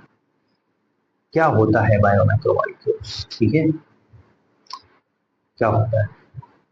There is one features common to all of the compound those found in acid soluble pool, जो acid soluble pool में पाए जाते हैं उनका एक बहुत कॉमन फीचर्स है, क्या है, they have molecular weight ranging from 18 dalton to 800 dalton approximately. जो एसिड सोल्यूबल होते हैं वो 18 डाल्टन से 800 डाल्टन तक रेंज करेंगे, तो वो क्या होंगे, एसिड सोल्यूबल पूल होंगे। द एसिड इनसोल्यूबल पूल कौन से होंगे, एसिड इनसोल्यूबल पूल, इसका कलर चेंज कर लें थोड़ा सा, ये वाला colour, acid insoluble pool, acid insoluble fractions has only 4 type of organic compound, that is protein, nucleic acid, polysaccharide and lipid. कौन कौन से बताया, जो एसिड इनसोल्यूबल होते हैं, प्रोटीन होता है, लिपिड होता है, न्यूक्लिक एसिड होता है एंड पॉलीसेकेराइड होता है। Protein, lipid, polysaccharide and nucleic acid. इसे कैसे याद करेंगे, ऐसे याद करिए, P T L N, PPNN, L N, PPLN, ऐसे याद करिए, पीपीएलएन। ठीक है। एल एन एक ब्रांड कोचिंग है, वहां से अगर पीपीएलएन से कर सकते हैं। ठीक है दोस्तों, चलिए बात करते हैं आगे। आगे क्या है, आगे क्या है, आगे मैं कौन सा कलर लूँ, ये मैं ले लेता हूँ, ये कलर ले लेता हूँ। चलो देखते हैं। These classes of compound, with exception of lipids, have molecular weight in ranging to 10,000 daltons and above। दोस्तों ये इंपॉर्टेंट है। अब लिपिड को छोड़ के, एक्सेप्शन ऑफ लिपिड है, लिपिड को छोड़ करके बाकी जितने हैं, protein, polysaccharide and nucleic acid, इनका जो मॉलिक्यूलर वेट होगा 10,000 डाल्टन से ज्यादा ही होगा, 10,000 डाल्टन से ज्यादा ही होगा। For this very reasons biomolecules, that is a chemical compound found in living organisms, are two types. अब दो तरफ हो गए, one of those have molecular ranges less than 1000 dalton, जो 1000 डाल्टन से कम होते हैं उन्हें क्या बोलते हैं, माइक्रोमोलिक्यूल्स, उन्हें क्या बोलते हैं, माइक्रोमोलिक्यूल या सिंपली बायोमोलिक्यूल बोलते हैं। जो छोटे रहेंगे, 1000 से कम रहेंगे तो माइक्रोमोलिक्यूल। ठीक है। While those are found in the acid insoluble fractions have molecular weight, जिनका वेट 1000 डाल्टन से ज्यादा होगा तब उन्हें क्या बोलेंगे, बायोमाइक्रोमोलिक्यूल बोलेंगे। क्या बोलेंगे, बायोमाइक्रोमोलिक्यूल। इसमें 3 आते हैं, protein, phospholipid, nucleic acid. Lipid नहीं होता है, protein, phospholipid and nucleic acid होता है। लिपिड नहीं होता है, वो उसका मॉलिक्यूलर वेट 800 डाल्टन होता है, इसलिए हम इसे उसे नहीं काउंट करते हैं, लेकिन इसे हम एसिड इनसोल्यूबल में काउंट करते हैं। एसिड इनसोल्यूबल होता है लेकिन बायोमाइक्रोमोलिक्यूल नहीं होता है, बायोमाइक्रोमोलिक्यूल नहीं होता है लेकिन एसिड इनसोल्यूबल होता है, याद रखिएगा। ये बहुत इंपॉर्टेंट पॉइंट मैंने बोल दिया है। ये कलर थोड़ा अच्छा नहीं लग रहा, मैं ये कलर लेने प्रेफर करूंगा। चलिए, the molecule in insoluble fraction with an exception of lipids are polymeric substance. Then why do lipids whose molecular weight ranges do not exceed 800 Dalton. दोस्तों लिपिड का मॉलिक्यूलर वेट 800 डाल्टन से ज्यादा नहीं होता, come under acid insoluble fractions. ये question पूछा है, जो लिपिड का मॉलिक्यूलर वेट 800 डाल्टन से कम है, 800 डाल्टन है, तब इसे हम एसिड इनसोल्यूबल फ्रैक्शन में क्यों ले रहे हैं। Lipids are indeed small molecular weight. दोस्तों अब आंसर बता रहा है, लिपिड भले ही उसका मॉलिक्यूलर वेट कम हो, लेकिन लेकिन क्या, ताला तोड़ो फिर पता लगेगा, लिपिड का भले ही मॉलिक्यूलर वेट कम हो, स्मॉल हो, compound are present not only in a one as a such but also arranged in structures like cell membrane and other membranes. अब ये कहाँ प्रेजेंट होता है? सेल मेम्ब्रेन में भी पाया जाएगा. When we grind the tissue, we are disturbing the cell structure.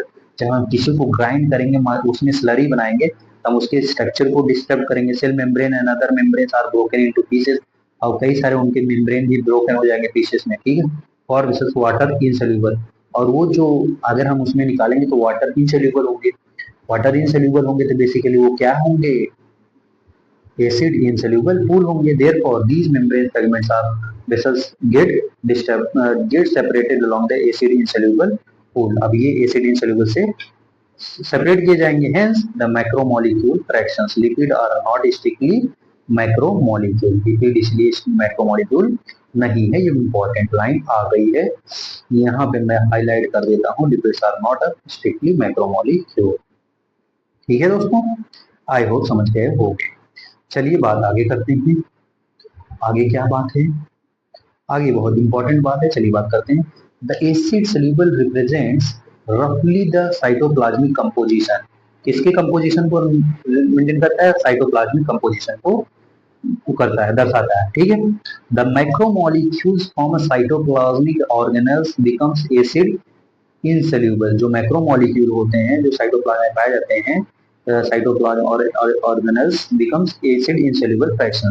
Together they represent the entire chemical composition of living tissue or organism. अब ये एक साथ मिलके living tissue और organism के क्या बनाते हैं? chemical composition बनाते हैं. In summary, if we represent the chemical composition of living tissue for abundance of proteins of view ranging of the class wise, we observe that water, ये बहुत important है दोस्तों. Water is a most abundant in chemical living organism. बहुत important. ठीक है. जैसे आप यहाँ पे देख पा रहे हैं होंगे, बॉडी में सबसे ज्यादा क्या पाया जाएगा? सबसे ज्यादा वाटर पाया जाएगा. 70 से 80% हमारी बॉडी मिली है वाटर से मिलके बनी हुई है. फिर इसके बाद बनी है प्रोटीन से मिलकर बनी हुई है. फिर इसके बाद आ जाइए आप न्यूक्लिक एसिड, जो हमारा डीएनए आरएनए है, न्यूक्लिक एसिड. फिर इसके बाद कार्बोहाइड्रेट, फिर लिपिड, तब ये है आयंस होते हैं. ठीक है, समझ गए? आई होप यहाँ तक समझ गए होंगे. चलिए आगे बात करते हैं. अब नया टॉपिक की बात करेंगे. नेक्स्ट टॉपिक जो है प्रोटीन. क्या होता है प्रोटीन? Proteins are polypeptide. पहले इंपॉर्टेंट है, प्रोटीन्स आर पॉलीपेप्टाइड्स होते हैं. ठीक है. Okay. They are linear chain amino acid linked by the peptide bond. किससे जुड़े होते हैं?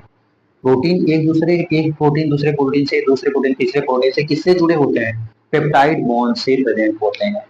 अब यहाँ से एक प्रोटीन दूसरे प्रोटीन से जुड़ा होता है. नंबर ऑफ पेप्टाइड बॉन्ड में से मान लीजिए 100 अमीनो एसिड जुड़े हैं. अब उसमें पूछा जाएगा तो नंबर ऑफ पेप्टाइड बॉन्ड बताओ, तो 100 में से एक माइनस कर दोगे 99, तो 99 n-1 कर दोगे तो आ जाएगा पेप्टाइड बॉन्ड. ठीक है. Peptide bond, number of peptide bond पूछे तो n-1 कर दीजिए, आ जाएगा. 99 पेप्टाइड बॉन्ड प्रेजेंट होगा. Each protein is a polymeric amino acid. हर एक प्रोटीन कैसा है? Polymer amino acid. As there are 20 type of amino acid, जैसे कि एलेनिन है, साइटोसिन है, प्रोलिन है, ट्रिप्टोफैन है, लाइसिन है. A protein is heteropolymer. बहुत ज्यादा इंपॉर्टेंट, कई बार आया है. प्रोटीन कैसा होता है?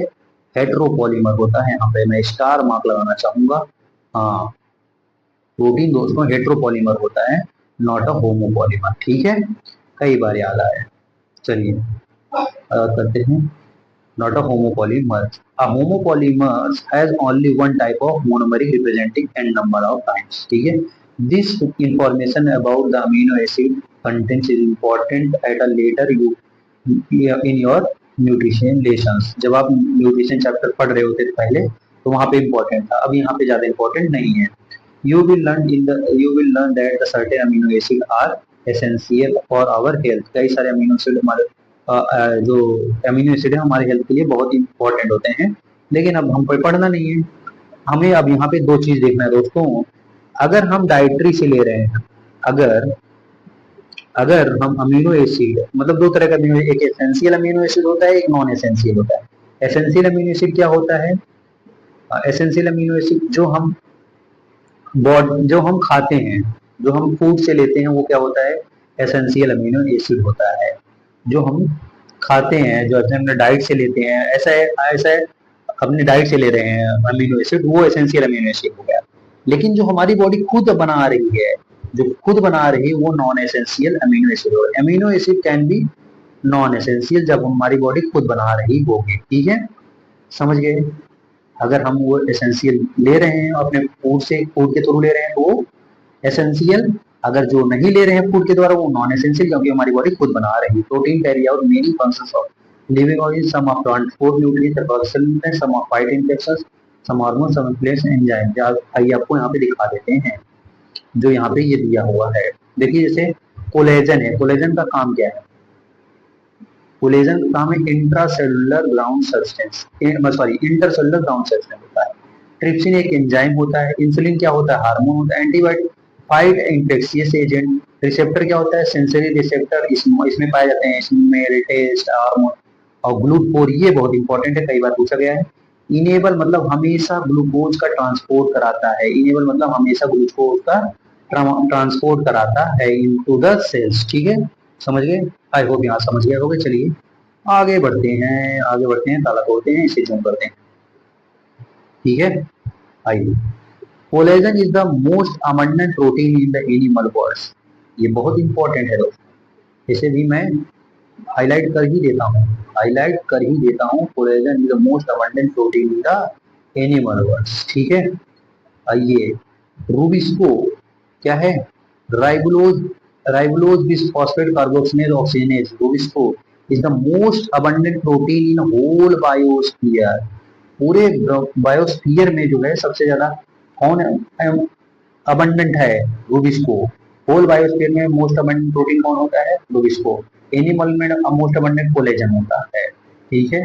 प्लांट में कौन होता है? सेलुलोज होता है। प्लांट में कौन होता है? सेलुलोज होता है, ठीक है, समझ गए? आई होप समझ गए हो गए। चलिए आगे बात करते हैं। अब हम इसकी नेक्स्ट टॉपिक की बात करेंगे, पॉलीसेकेराइड। क्या होता है polysaccharide? The acid insoluble plates has polysaccharide carbohydrate as another class of macromolecule. Polysaccharides are long chain of sugars. They are thread, literally a cotton thread, containing a different monosaccharide as a building block. For example, जो cellulose होते हैं, cellulose is the polymeric polysaccharide consisting of only one type of monosaccharide glucose, ठीक है। Cellulose is a homopolymer. Cellulose कैसा होता है? Cellulose भाई homopolymer होता है। कैसा होता है सेलुलोज? होमोपॉलीमर होता है, ठीक है।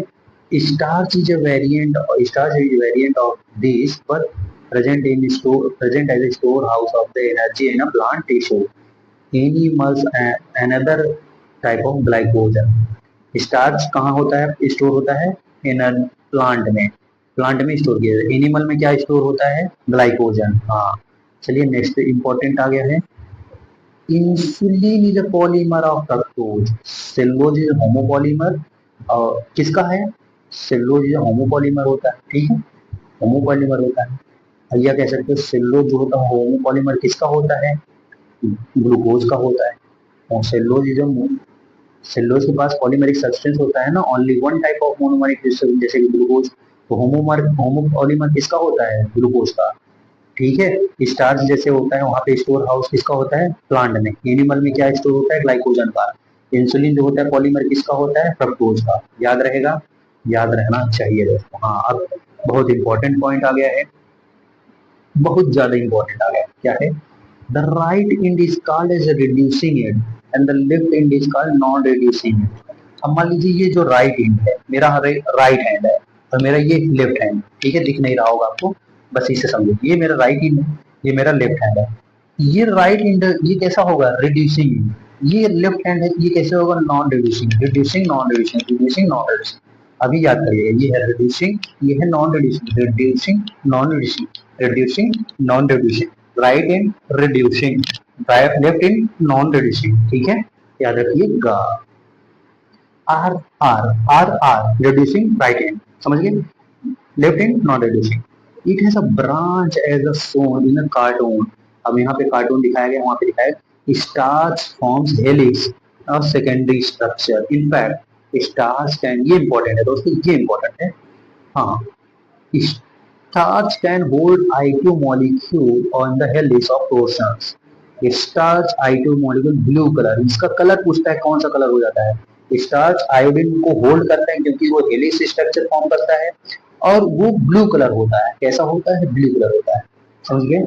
अब ये वाला देखिए, ये वाला देखिए, cellulose does not contain complex helix and can not hold I2 molecule, ये भी है।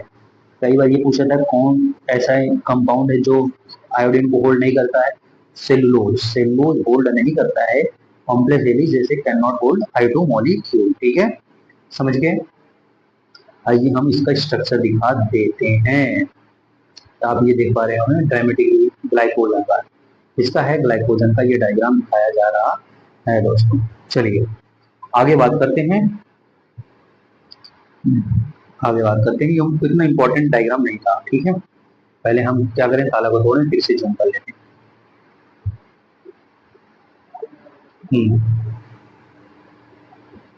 चलिए अब ये वाला है। Plant cell wall made up of cellulose, plant का सेल वॉल किससे बना होता है? सेलुलोज, ये तो सबको पता है। Paper made up of plant pulps, cotton fibre is cellulose से बना होता है। There is a more complex polysaccharide in nature, they have a building block amino acid sugar and chemically modified glucose glucosamine n style glucosamine and glucosamine n style glucosamine, जिसे हम नाग या नाग बोलते हैं या नाम बोलते हैं, नाग नाम। ठीक है। Arthropod exoskeletons for example has complex polysaccharide chitin, ऐसा होता है कॉम्प्लेक्स पॉलीसेकेराइड होता है काइटिन का। These complex polysaccharide are mostly homopolymer, बहुत ज्यादा इंपॉर्टेंट है दोस्तों, होमोपॉलीमर इंपॉर्टेंट शब्द है। होमोपॉलीमर बहुत ज्यादा इंपॉर्टेंट शब्द है, ये सॉरी, होमोपॉलीमर बहुत ज्यादा इंपॉर्टेंट शब्द है दोस्तों। Homopolymer, homopolymer, homopolymer. जो काइटिन होता है दोस्तों वो कॉम्प्लेक्स पॉलीमर होता है। काइटिन क्या होता है? जो आर्थ्रोपोड का जो मेम्ब्रेन होता है एक्सोस्केलेटन, वो किससे बना होता है? काइटिन से। किससे बना होता है? काइटिन से। ठीक है। अब वो काइटिन जो होता है वो कैसा होता है? पॉलीसेकेराइड होता है। काइटिन कैसा होता है? पॉलीसेकेराइड। नाग नाम वाला याद कीजिए, वो आपको नहीं याद करना है, बस ये याद करिए जो उसका कॉम्प्लेक्स पॉलीसेकेराइड होता है मोस्टली कैसे होता है? होमोपॉलीमर होता है। कैसा होता है? होमोपॉलीमर होता है दोस्तों। ठीक है, समझ गए? आई होप समझ गए होंगे। चलिए नेक्स्ट टॉपिक की बात करते हैं। नेक्स्ट टॉपिक है अपना न्यूक्लिक एसिड। क्या है न्यूक्लिक एसिड? क्या होता है न्यूक्लिक एसिड?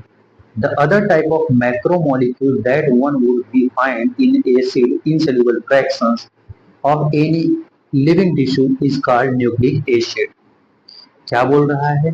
जो दूसरे, अब कौन कौन से मैक्रोमोलिक्यूल बताया था? पहला बताया था आपका प्रोटीन, दूसरा बताया था फॉस्फोलिपिड, तीसरा बताया था न्यूक्लिक एसिड। ऑर्गेनिक मतलब एसिड इनसोल्यूबल में चार, एसिड इनसोल्यूबल में चार कौन कौन से?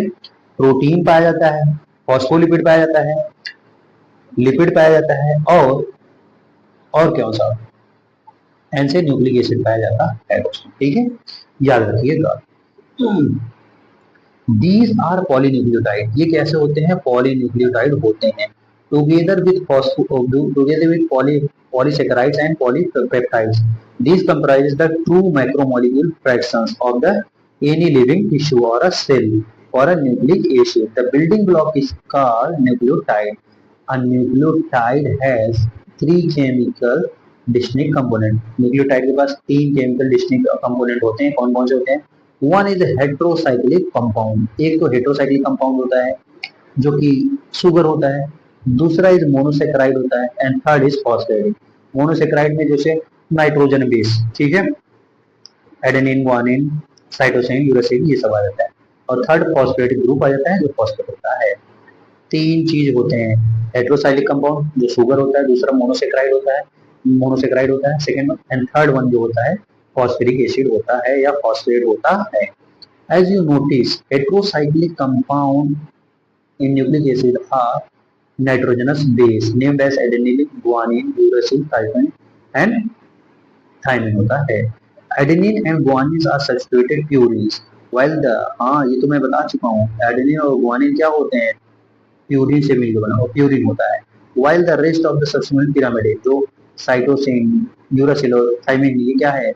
पिरामिडिन होता है। The skeletal heterocyclic rings are called purine and pyrimidine. हाँ दोस्तों, ये इंपॉर्टेंट है तो मैं मार्क कर दे रहा हूँ। जो चाहे वो प्यूरिन हो या पिरामिडिन हो, चाहे वो प्यूरिन हो या पिरामिडिन हो, वो क्या होंगे, वो हेटेरोसाइक्लिक ही रिंग में पाए जाएंगे। ठीक है। The sugars found in the polynucleotide chain either the ribose, जिसे मोनोसेक्राइड पेंटोज बोलते हैं, और डिहाइड्रोक्सी राइबोज बोलते हैं, जिसे डीएनए बोलते हैं। A nucleic acid containing dehydroxyribose is called DNA, deoxyribo nucleic acid होता है, which contains राइबोज, और जो राइबोज कंटेन किया रहता है उसे राइबो न्यूक्लिक एसिड बोलते हैं। ठीक है। आई होप यहाँ तक समझ में आ गया होगा। चलिए नेक्स्ट पॉइंट बात करते हैं, स्ट्रक्चर ऑफ प्रोटीन की बात करते हैं। अब ये इंपॉर्टेंट है दोस्तों, स्ट्रक्चर ऑफ प्रोटीन इंपॉर्टेंट है, जाहिर सी बात है, क्योंकि यहाँ से क्वेश्चन बनते हैं। प्रोटीन एज मेंशन अर्लियर अ हेटेरोपॉलीमर, कैसे होता है heteropolymer containing structure. These structure of molecules means different things in the different context. In inorganic chemistry, the structure invariably refers to as molecular formula, NaCl, MgCl2 होता है। Organic chemist always write two dimension, जो organic chemistry होते हैं ये किसने दो dimension में लिखते हैं, जो फिजिसिस्ट होते हैं थ्री डायमेंशन में। लेकिन हम लोग एडवांस हो गए हैं, बायोलॉजी वाले हैं, बायोलॉजिस्ट जो डिस्क्राइब करते हैं प्रोटीन को हम चार लेवल पे लिखेंगे, at a 4 level, the sequence of amino acid positional information in a protein, which is first amino acid, which is the second, so and the primary structure। पहले first amino acid, फिर second amino acid, third amino acid, ये ऐसे chain बनती जाएगी। तो वो chain बनने का जो चेन बनती जाएगी उसे क्या बोलेंगे, प्राइमरी अमीनो एसिड का स्ट्रक्चर बोलेंगे, प्राइमरी स्ट्रक्चर बोलेंगे। ठीक है। The protein is imaging in a line, the हाँ, अगर हम प्रोटीन को एक लाइन में मान लीजिए मैं एक पेन ले रहा हूँ, ठीक है, एक पेन ले रहा हूँ, ठीक है, ये एक पेन है, क्या है, पेन है, ठीक है। अब यहाँ पे ये राइट एंड है, ये है लेफ्ट एंड, क्या है, लेफ्ट एंड राइट एंड।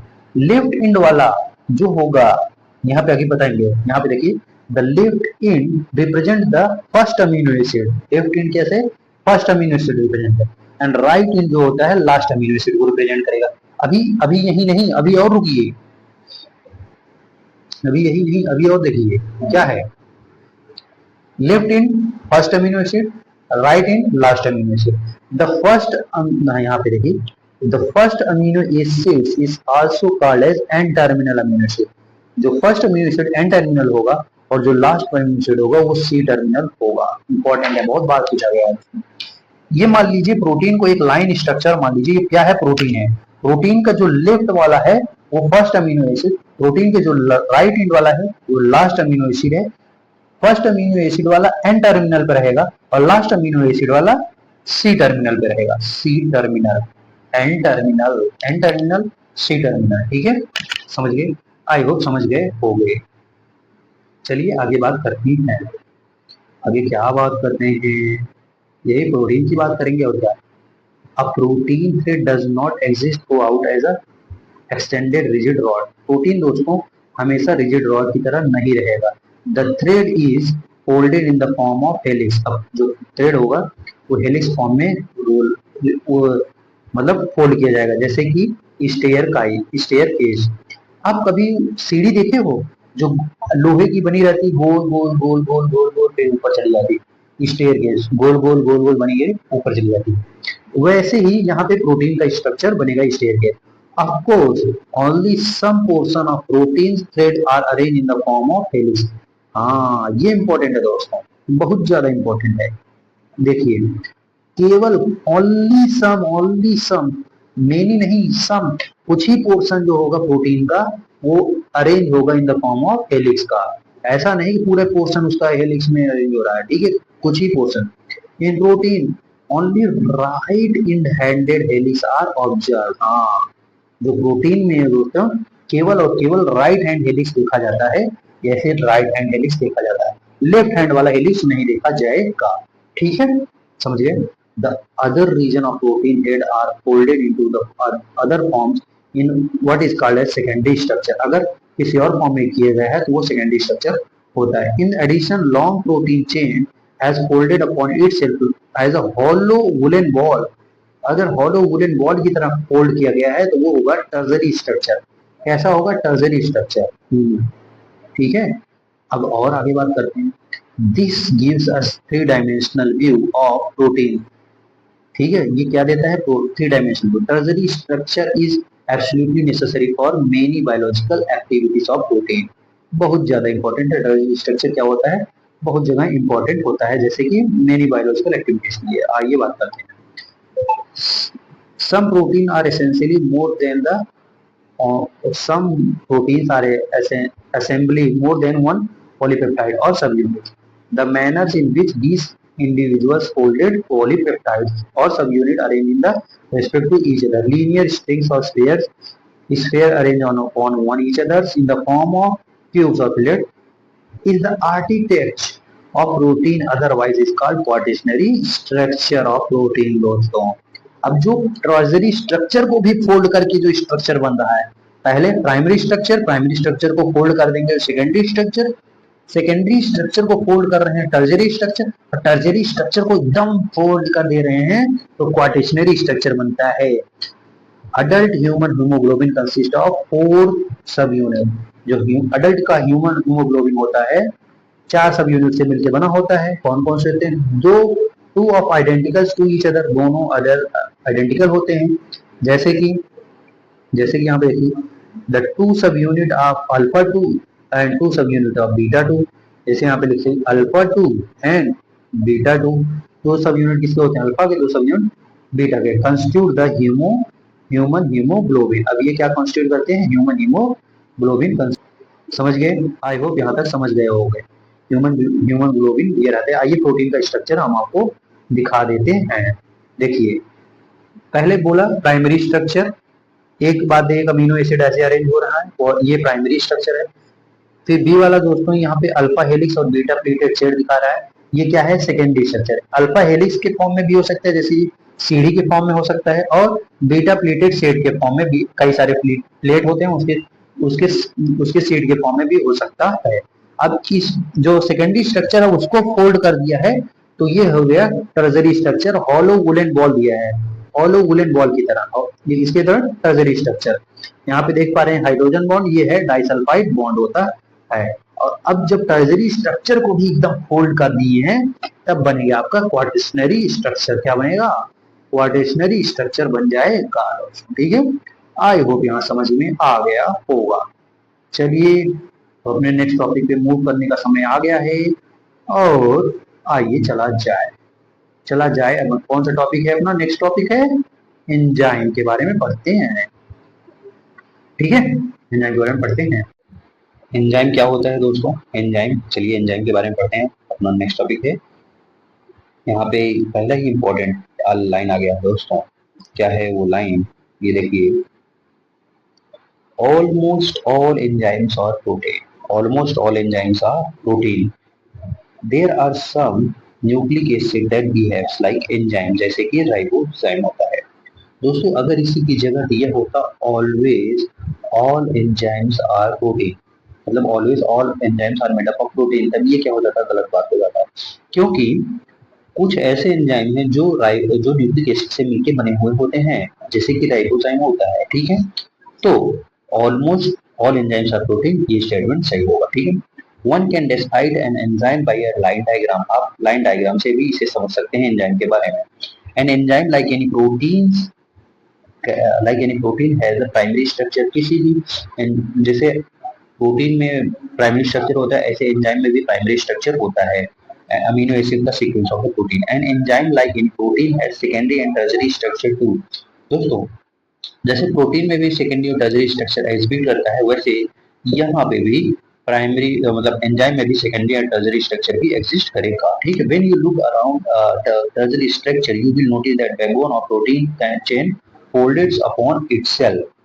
अब वो अपने आप से ही फोल्ड हुआ होता है दोस्तों। क्या हुआ था? अपने आप से फोल्ड हुआ रहता है। ठीक, फोल्ड अपॉन इटसेल्फ। ओके, यहाँ पे आप देख पा रहे हैं। ठीक है, आइए, अभी तक इंपॉर्टेंट नहीं है, जहां इंपॉर्टेंट रहेगा मैं मार्क करूंगा। ठीक, वन चेन हाँ, यहाँ पे the chain is criss cross shift. अब जो चेन बनेगा वो वहाँ पे कैसे बनेगा, क्रिस क्रॉस की तरह बनेगा, ठीक है। Hence, many services and pocket are found। बहुत सारे सर्विसेज एंड पॉकेट बनते हैं। पॉकेट क्या होता है बोल, ताला जानते हैं, ताला, ताला और चाबी। हर एक ताले के लिए अलग अलग चाबी होती है। तो जो पॉकेट बना हुआ है, हर एक पॉकेट जो होता है अपने आप एक एंजाइम का पॉकेट है, और उसके लिए सबस्ट्रेट अलग अलग बनेगा, ठीक है। तो जैसे जो सबस्ट्रेट सही वाला आएगा तो उसको वो साथ बाइंड कर जाएगा और एक एंजाइम सबस्ट्रेट कॉम्प्लेक्स बनाएगा, फिर एंजाइम सबस्ट्रेट कॉम्प्लेक्स जाके बनाएगा enzyme substrate complex, enzyme product complex, फिर एंजाइम प्रोडक्ट कॉम्प्लेक्स आगे जाके टूट जाएगा, एंजाइम वाला प्रोडक्ट अलग हो जाएगा उसका, ठीक है। आगे चल के अभी आगे चल के और ये बताएंगे डिटेल में जहाँ पे ये बना हुआ। One such pocket is active side. अब उस पॉकेट को क्या बोलते हैं, एक्टिव साइड बोलते हैं दोस्त, ठीक है। चलिए, ये एक्टिव साइड क्या होता है, an active side of an enzyme is service और पॉकेट, ये इंपॉर्टेंट है, पॉकेट इनटू द सबस्ट्रेट, जहाँ पे सबस्ट्रेट क्या होता है, fit into which the substrate जहाँ फिट होता है। Thus enzyme though their activities catalyze reaction at high temperature। Enzyme कहाँ कैटलाइज करता है, at high rate, sorry at high rate से कैटलाइज होता है। Enzyme catalyst differ from inorganic catalyst. जो एंजाइम कैटलिस्ट है इनऑर्गेनिक कैटलिस्ट से अलग होता है इन मेनी वेज, कैसे, but one of the major difference of need mention here,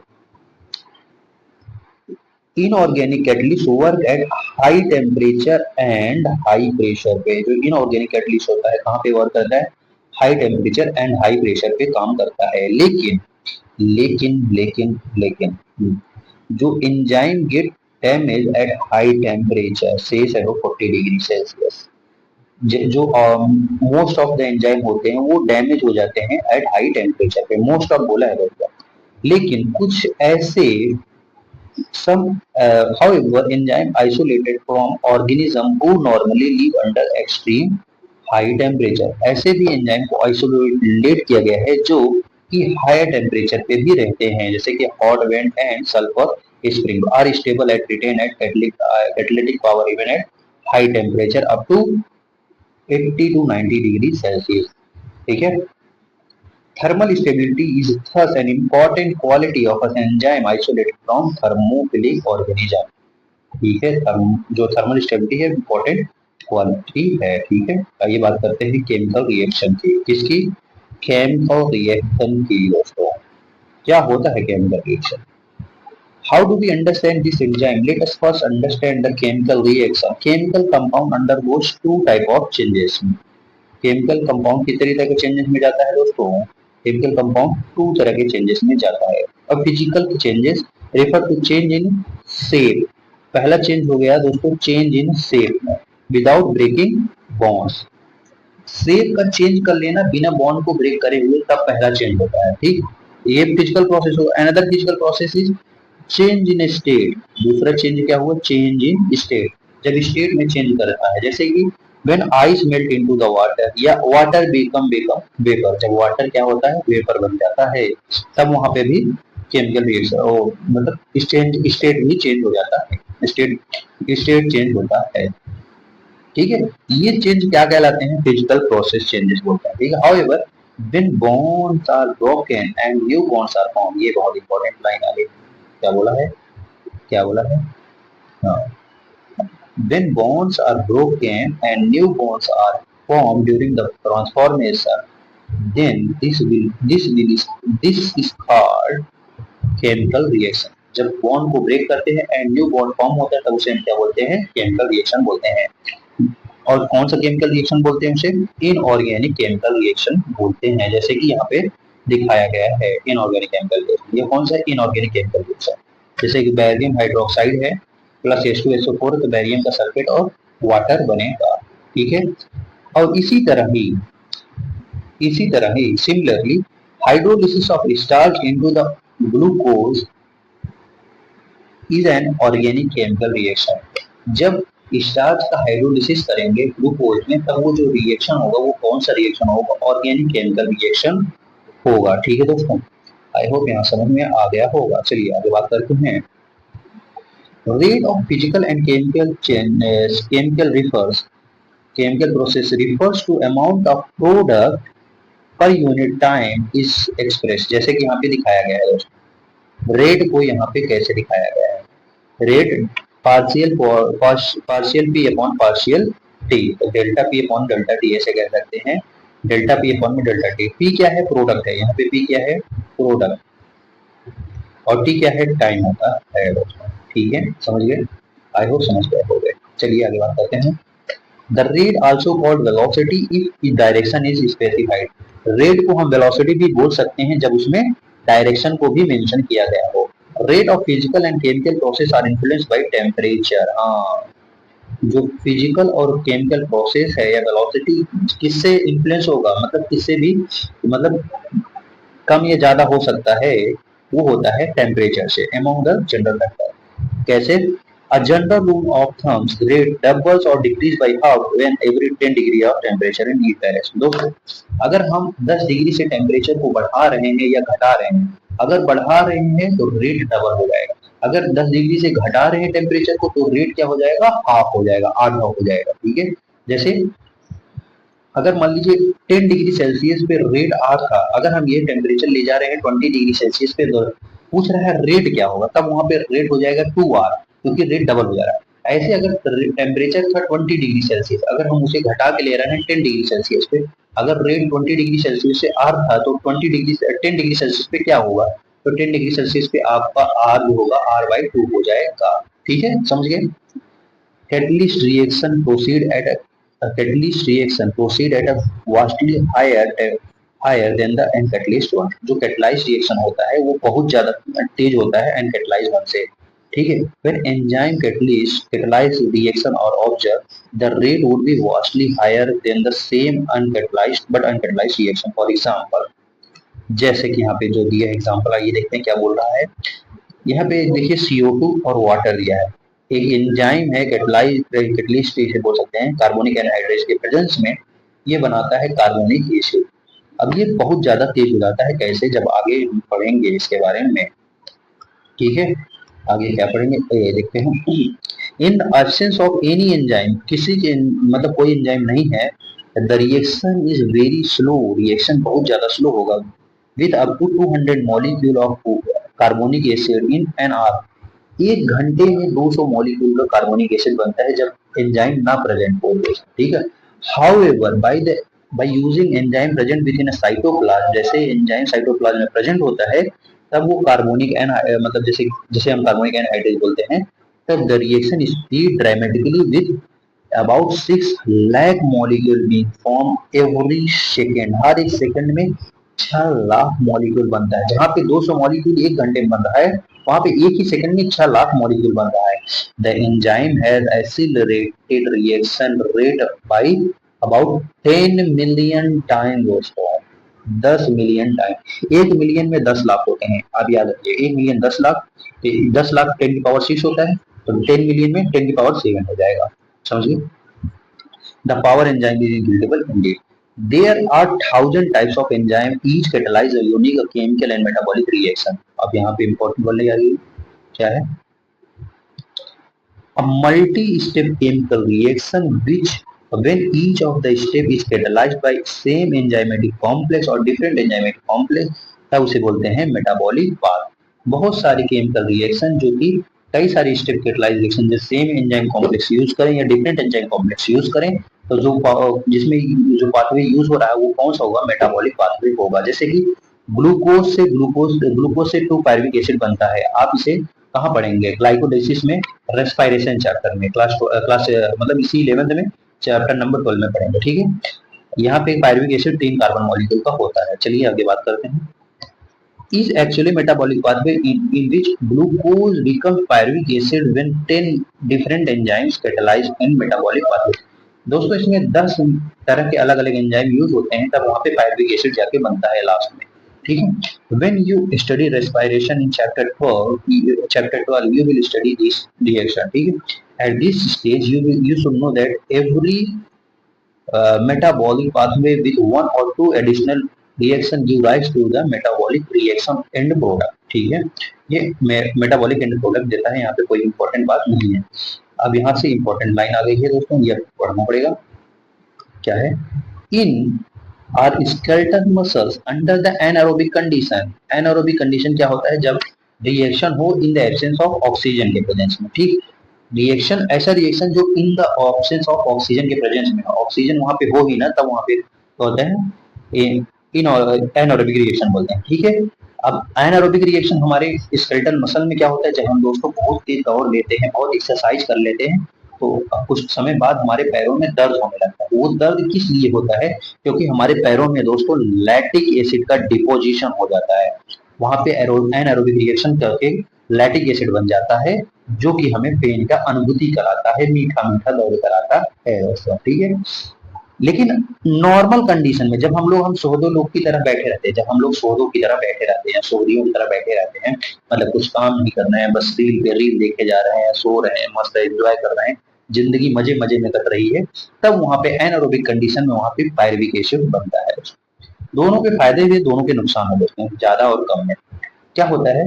अगर पायरुविक एसिड ज्यादा हो जाता है दोस्तों, मतलब पायरुविक एसिड अगर मान लीजिए, सॉरी, लैक्टिक एसिड ज्यादा हो रहा है, मान लीजिए बहुत ज्यादा, कभी कभी बॉडी बिल्डर जो होते हैं एकदम जोश आ जाते हैं, मान लीजिए एकदम जोश गए, ये डंबल ये एक्सरसाइज मार देंगे, और उनका क्या हो गया दोस्तों? मसल्स क्रैम्प हो जाता है, मसल्स क्या हो जाता है? फट जाता है। क्यों फट जाता है? लैक्टिक एसिड डिपोजिशन ज्यादा हो जाती है, तो इस वजह से वो मसल्स क्या हो जाती है? फट जाती है दोस्तों, ठीक है। ज्यादा नहीं करना चाहिए एक्सरसाइज, एक लिमिट में करना चाहिए, इसलिए बोलते हैं। अब पायरुविक एसिड क्या होता है? अब क्या होता है पायरुविक एसिड? अब ऐसे ही पड़े रहे, लो रील देख रहे हैं सुबह शाम, लो डांस कर रहे हैं, मतलब कुछ कर ही नहीं रहे हैं, बस आराम से इंजॉय मजे में कटे रही, खाना भी मिल रहा है आराम से, खा के दबा के सो रहे हैं, ठीक है, बस एग्जाम मजे मजे में करते हुए जिंदगी, तब वहां पे सोहदों की तरह हो जाएगी जिंदगी, तब वहां पे भी जानते हो ना, बॉडी खराब हो जाएगी। समझ रहे हो? बॉडी ऐसे ही नहीं है दोस्तों, उसको हमेशा एक प्रॉपर अमाउंट में चलना चाहिए, एक प्रॉपर अमाउंट में खाना चाहिए, प्रॉपर अमाउंट में सब कुछ मैनेज करना चाहिए। समझ गए? चलिए, इन यीस्ट, हम अब यीस्ट की बात करेंगे, तो यीस्ट की दूसरा कलर लेते हैं। हाँ, इन yeast during the fermentation, fermentation के कब होता है दोस्तों? एनारोबिक कंडीशन में होता है, जहां पे ऑक्सीजन एब्सेंट होता है वहां पे anaerobic. The same pathway lead to the production of, अब यहाँ पे जो पायरुविक एसिड है, पायरुविक एसिड से क्या बनता है? इथेनॉल बनता है, इथेनॉल बनता है, दारू बनता है दोस्तों, एल्कोहल, ठीक है, दारू। अब आप ऐसे ना बोलो यार, ठीक है, एल्कोहल, दारू बनता है किससे? पायरुविक एसिड से, ठीक है। हर ज्यादा उत्तेजना मत हो, चलो, hence in different condition different product are possible, अलग कंडीशन में अलग अलग पॉसिबल होते हैं दोस्तों। चलिए आगे बात करते हैं, आगे क्या है दोस्तों? आगे क्या है? आगे हम बात करेंगे किसके बारे में? पहले हम सेलेक्ट करते हैं, how do how do enzyme bring such a high rate of chemical conversion, ठीक है। To understand this we should study enzyme in a little more. We have already understood the idea of active site, idea of active site के बारे में हम पढ़ चुके हैं, active site क्या होता है, ठीक है। वो ताला में जो होता है होल, वो क्या होता है? एक्टिव साइट होता है, ठीक है। आप दूसरे डायरेक्शन में नहीं ले जाएंगे, वो ताला में जो होल होता है जिसमें चाबी लगाते हैं, वो क्या होता है? एक्टिव साइट होता है। जो सब चाबी होता है वो क्या होता है? वो क्या होता है? वो आपका सबस्ट्रेट की तरह काम करेगा, कि मैं बताऊंगा, ठीक है। द केमिकल और metabolic conversion of refers to reaction, the chemical which is converted into the product are called substrate। जो ऐसा केमिकल जो केमिकल को ऐसा केमिकल जो कन्वर्ट कर रहा है इसमें प्रोडक्ट में, तो वो क्या होता है? सबस्ट्रेट होता है, ठीक। Hence enzyme that proteins with a three dimensional structure include active site सब converter, the convert a substrate into the product simply this is described as substrate convert into product होता है, ठीक है। इसमें ज्यादा इंपॉर्टेंट बात नहीं है, बस ये कह रहा है सबस्ट्रेट कन्वर्ट हो रहा है प्रोडक्ट में, बस। अब ये कैसे बन रहा है हम यहाँ पे आपको बताना चाह रहे हैं, यहाँ पे बताना चाह रहे हैं। ये वाला डायग्राम देखिए, ये वाला, तब आपको समझ में आएगा। पहले हम ताला को तोड़ेंगे या फिर जूम करेंगे, यहाँ पे ये वाला डायग्राम आप देखिए पहले, यहाँ पे तब समझ में आएगा, ठीक है। क्या है? एक एंजाइम है, मान लीजिए एक ताला है, क्या है? ताला, और इस चाबी, अब कई सारे चाबी होते हैं, उसमें जाके डालोगे तो नहीं खुलेगा, नहीं खुलेगा। जो राइट टाइप वाली, जब सही वाली चाबी आएगी तो ये खुल जाएगा, ठीक है, काम करेगा। ऐसे इसके भी है, एंजाइम अपना एक पॉकेट बनाया है, अब उसमें जो आएगा फिट होगा, जो ऐसे उसके साथ सही फिट हो जाएगा, तब जाके तो एंजाइम्स, पहले एंजाइम आएगा फिर सबस्ट्रेट आएगा, एंजाइम और सबस्ट्रेट मिलकर एंजाइम सबस्ट्रेट कॉम्प्लेक्स बनाएगा, जब इसके साथ फिट हो जाएगा तो एंजाइम सबस्ट्रेट कॉम्प्लेक्स बनेगा, फिर यही एंजाइम सबस्ट्रेट कॉम्प्लेक्स तो कन्वर्ट हो जाएगा किसमें, enzyme product complex, enzyme substrate complex के में कन्वर्ट हो जाएगा एंजाइम प्रोडक्ट कॉम्प्लेक्स में, ठीक है। जब एंजाइम प्रोडक्ट कॉम्प्लेक्स कन्वर्ट हो जाएगा, फिर इसे जब हम तोड़ेंगे, तो जब इसे तोड़ेंगे तो ये कन्वर्ट हो जाएगा इसमें, एंजाइम अलग हो जाएगा, प्रोडक्ट अलग हो जाएगा, फिर ये एंजाइम फिर से ये फ्री हो जाएगा दूसरा प्रोडक्ट बनाने के लिए, ठीक है। चलिए आइए बात करते हैं, ठीक है, आइए बात किया जाए, बात करते हैं, एक मिनट दोस्तों पहले से करते हैं। It is now understand that the substrate S has to bind enzyme at active site. Enzyme कहाँ के बाइंड करेगा, सबस्ट्रेट कहाँ के बाइंड करेगा, एंजाइम के एक्टिव साइट पे बाइंड करेगा, ठीक है, within a given pocket या क्लिप पे, ठीक है, जहां पर उसका सही जगह होगा। The substrate has to be diffuses toward the active site, अब सबस्ट्रेट जो है एक्टिव साइट को डिफ्यूज करेगा, there is thus an obligatory formation of enzyme substrate complex, अब वहां पे एंजाइम सबस्ट्रेट कॉम्प्लेक्स बनेगा। E stand for enzyme, S stand for substrate. This complex formation is a transient phenomena. Transient phenomena मतलब दोस्तों कुछ ही समय के लिए होता है, ट्रांजिट मतलब कुछ समय के लिए होता है, ठीक है, ये चेंज होने वाला, ठीक है, ड्यूरिंग ड्यूरिंग द मतलब रिवर्सिबल मैनर में होता है, ये कह सकते हैं ऐसे, एंजाइम है प्लस सबस्ट्रेट है, ये रिवर्सिबल मैनर में होता है एंजाइम सबस्ट्रेट, ठीक है, फिर ये कन्वर्ट हो जाता है एंजाइम प्रोडक्ट में, इसमें एंजाइम प्रोडक्ट, ठीक है, फिर एंजाइम अलग हो जाता है, एंजाइम अलग हो गया प्लस प्रोडक्ट अलग हो जाता है, समझ गए, अब ऐसा होगा। चलिए बात कर रहे हैं ट्रांजिशन ड्यूरिंग ये एक ट्रांजिशन स्टेट हो गया, इसी को ट्रांजिशन स्टेट बोलते हैं, ठीक, ये इसमें जा सकता है, मतलब ये वाला इसमें जा सकता है और ये वाला इसमें कन्वर्ट हो सकता है, समझ गए। During the state where the substrate is bounded to enzyme active site, a new structure of substrate is called transition state structure. अब जो ये स्ट्रक्चर बना है क्या बोलते हैं यहाँ पे, ट्रांजिशन स्टेट स्ट्रक्चर बना है। Very soon after the expected bond breaking making the complete bond breaking and make it complete, the product is release from active site, अब इसके बाद बॉन्ड रिलीज हो जाएगा, ये ट्रांजिशन स्टेट हो गया, ट्रांजिशन स्टेट से बोलते हैं। और यहाँ पे जो होता है, यहाँ पे बॉन्ड ब्रेक होके प्रोडक्ट रिलीज हो जाता है, एंजाइम रिलीज हो जाता है, ठीक है। In other words the state get transform into the product, अब यहाँ पे क्या बोला गया है, सबस्टेट कन्वर्ट हो जा रहा है प्रोडक्ट में, यही मेन मुद्दा है।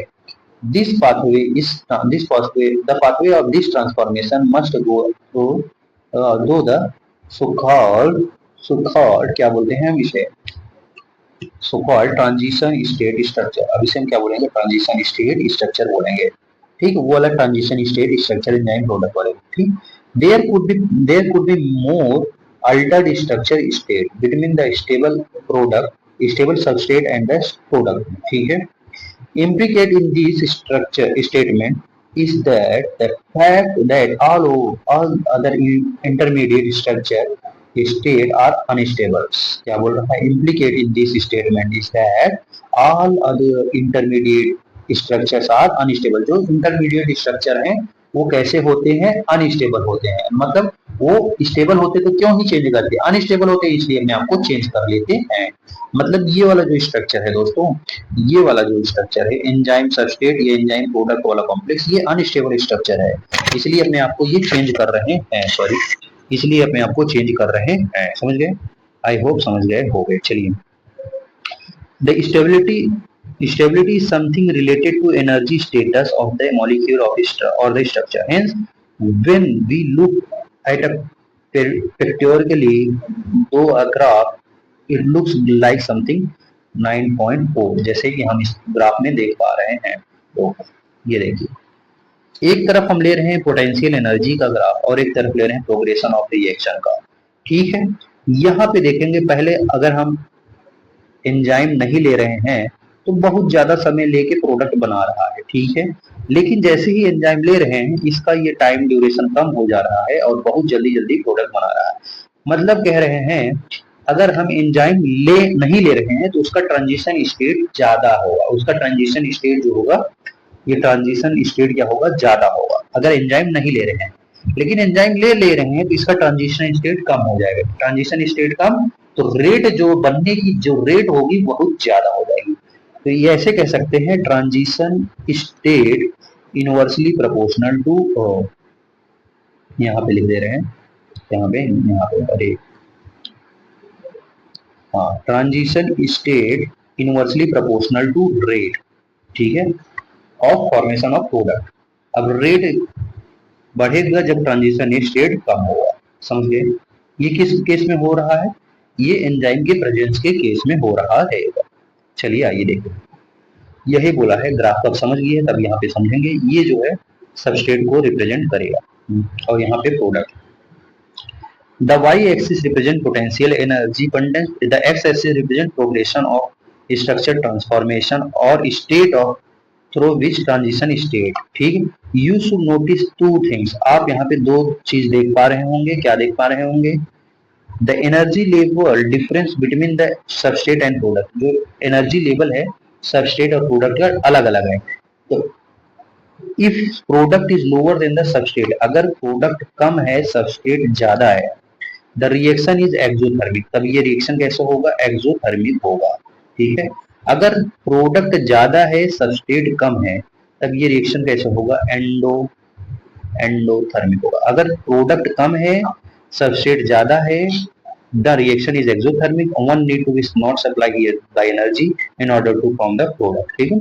वेदर इट इज एक्सोथर्मिक और स्पॉन्टेनियस रिएक्शन, ये एक्सोथर्मिक हो या स्पॉन्टेनियस रिएक्शन, और एंडोथर्मिक हो, एनर्जी रिक्वायरिंग रिएक्शन हो, या एक्सोथर्मिक हो या स्पॉन्टेनियस रिएक्शन हो, या एंडोथर्मिक हो या एनर्जी रिक्वायरिंग रिएक्शन हो, the substrate goes through much a higher energy state or transition state। जो सबस्ट्रेट होता है हायर एनर्जी स्टेट में जाना ही पड़ेगा, ठीक है, यह ट्रांजिशन स्टेट में। The difference in average energy content S from this state is called activation energy. अब ये जो डिफरेंस है इन दोनों का, इसे बोलते हैं एक्टिवेशन एनर्जी। ये जो है इनका, मैं ये कह रहा हूं अगर यहाँ से लेके यहाँ का इसका डिफरेंस जब निकालेंगे तो ये ये होगा, क्या होगा, ये एक्टिवेशन एनर्जी होगा दोस्तों, ठीक है। आई होप समझ गए होंगे। Enzyme eventually brings down this energy barrier making them substrate convert into the product more easy, बहुत आसानी से कन्वर्ट हो जाएगा दोस्तों, ठीक है, समझ गए। आई होप समझ गए होंगे। चलिए आगे बात करते हैं। आगे हमारा नेक्स्ट टॉपिक है nature of enzyme. Enzyme is E, substrate is S, bind in its molecule. So highly reaction substrate enzyme complex is produce। यहाँ पे enzyme substrate complex is produce होता है, ठीक है। This complex is short lived, ये complex ऐसा होता है बहुत थोड़े समय के लिए होता है, and dissociate into the product, और ये प्रोडक्ट में टूट जाता है, ठीक है। The unchange enzyme with intermediate formation of enzyme product complex EP. अब यहाँ पे ये क्या होता है, अनचेंज होता है, ये एंजाइम प्रोडक्ट कॉम्प्लेक्स बन जाता है, एंजाइम सबस्ट्रेट कन्वर्ट हो जाता है एंजाइम प्रोडक्ट कॉम्प्लेक्स में, ठीक है। लेकिन ये इरिवर्सिबल रिएक्शन होता है। The formation of enzyme substrate complex essential for, अब इसके लिए अलग अलग route follow, the catalyst cycles of the enzyme reactions, enzyme action can be describe in the following. आइए हम देखते हैं क्या क्या चाहिए इसके लिए। The first, the substrate bind to the active site, substrate को कहाँ बाइंड करना पड़ेगा, एक्टिव साइट ऑफ एंजाइम पे, fitting in the active site, ठीक है। सबस्ट्रेट को एंजाइम के साथ बाइंड करना पड़ेगा उसके एक्टिव साइट पे और उसे फिट होना पड़ेगा। दूसरा, the binding of substrate induce the enzyme to change the shape और fitting the more tightly about substrate. जो वहां पे सबस्ट्रेट हुआ है, जब सबस्ट्रेट बाइंड करेगा तो वो अपना शेप चेंज कर सकता है, वह उसे फिट करना चाहता है। The binding of substrate induce the enzyme to change the shape fitting more tightly around the. दोस्तों जैसे सबस्ट्रेट इसके अंदर गया तो एंजाइम एंजाइम को कहेगा कि भाई अपना शेप चेंज करो और मुझे टाइटली पकड़ो, अपना शेप चेंज करके मुझे टाइटली होल्ड करो। कौन बोलता है ऐसा, ऐसा सबस्ट्रेट जो है एंजाइम को करवाता है, ठीक है। ये fourth number. The active site of enzyme now is close proximity of the substrate breaks the chemical bonds of the substrate and the new enzyme product complex is formed. अब नया enzyme product complex बन जाता है दोस्तों। अब इसमें पहला को तोड़ेंगे, इसे जूम कर लेंगे, फिर आइए बात करते हैं। फोर्थ वाला क्या बोल रहा है? The enzyme release the product of reaction and free enzyme is ready to bind another molecule of substrate and runs through the catalytic cycle once again. अब जो एंजाइम और प्रोडक्ट अलग अलग हो गए हैं तो जो एंजाइम फ्री हुआ है वो फिर से अब नया प्रोडक्ट बनाने के लिए तैयार हो जाता है। ठीक है, समझ गए? आई होप समझ गए हो गई। चलिए बात करते हैं factor affecting enzyme activity. Enzyme activity कौन कौन से फैक्टर अफेक्ट करते हैं? यहाँ पे आप देख पा रहे होंगे temperature, pH and concentration of substrate affect करते हैं। कौन कौन से? The activity of enzyme can be affected by the change in the condition which can alter the tertiary structure of protein। जो कौन सी स्ट्रक्चर चेंज करता है? प्रोटीन के टर्जरी स्ट्रक्चर को चेंज करता है। ठीक है, दिस इंक्लूड, इसमें कौन कौन से होते हैं? जैसे टेम्परेचर हो गया, पीएच हो गया, चेंज इन सबस्ट्रेट कंसंट्रेशन हो गया, और binding specific chemical that regulate the activity. ठीक है, अब हम बात करेंगे टेम्परेचर एंड पीएच की।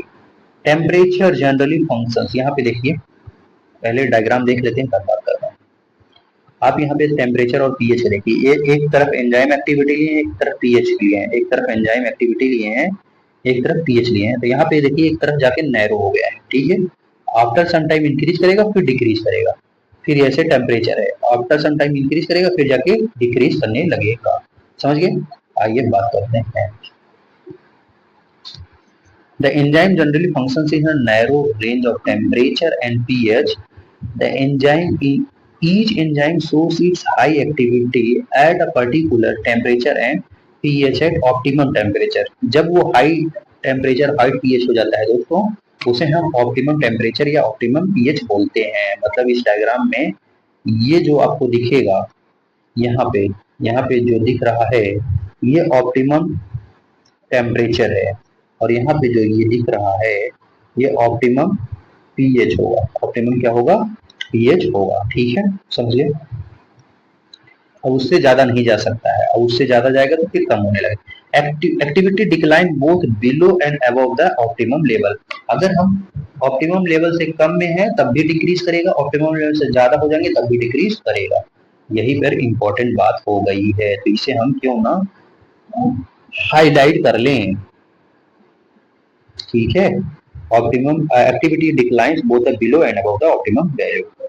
आई होप समझ गए होंगे। ठीक है, low temperature proceed the enzyme in a temporary inactive state.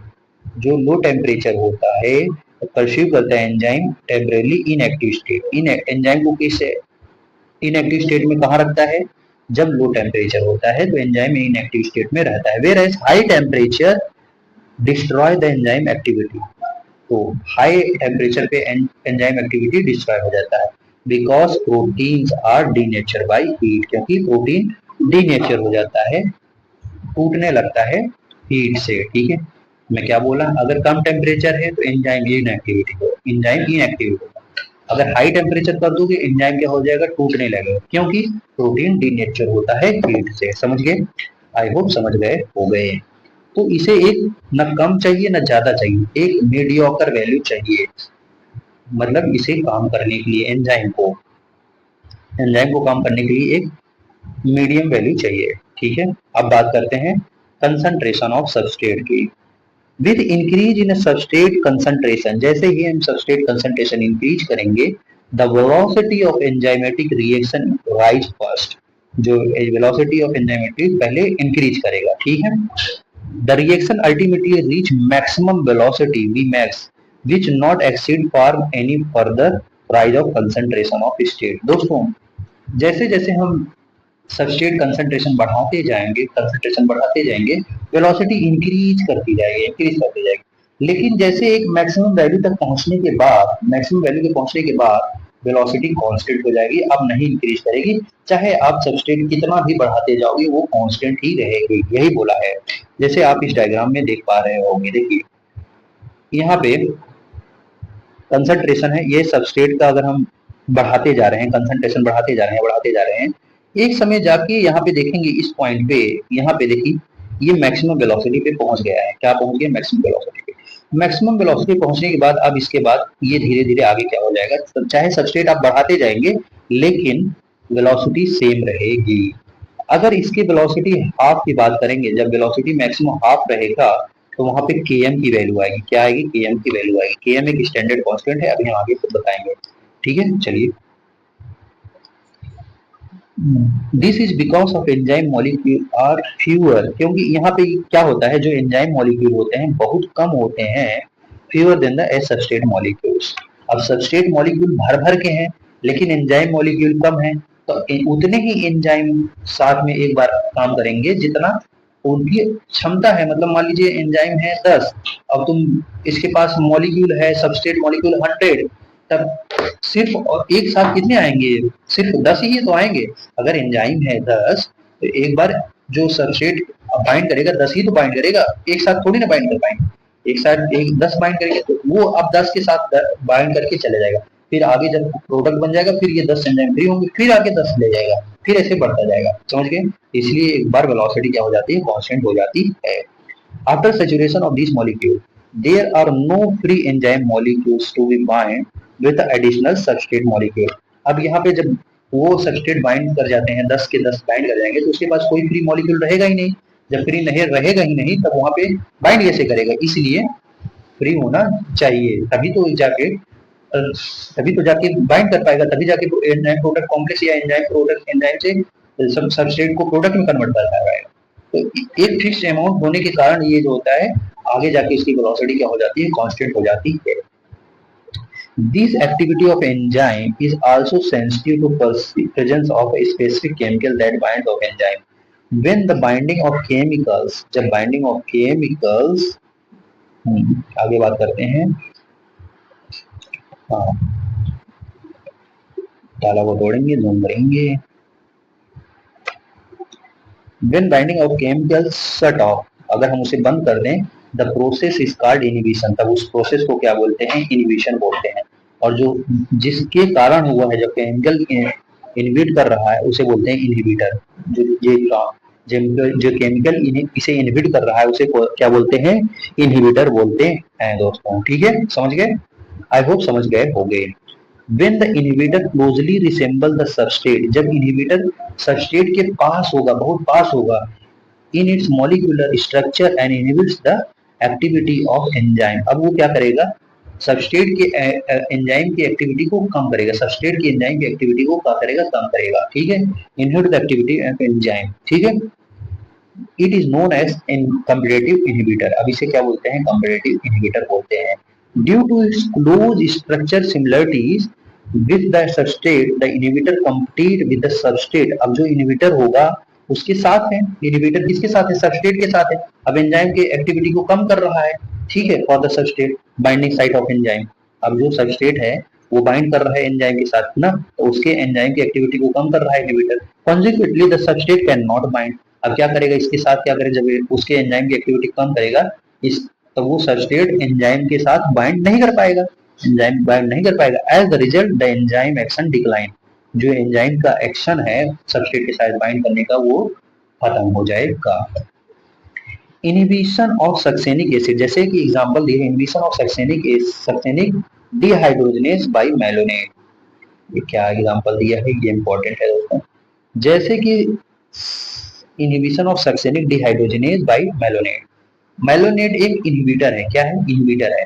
अब उसके साथ एंजाइम के साथ मतलब जो सबस्ट्रेट होता है उसके साथ जाके मेलोनेट उसके पास रहता है।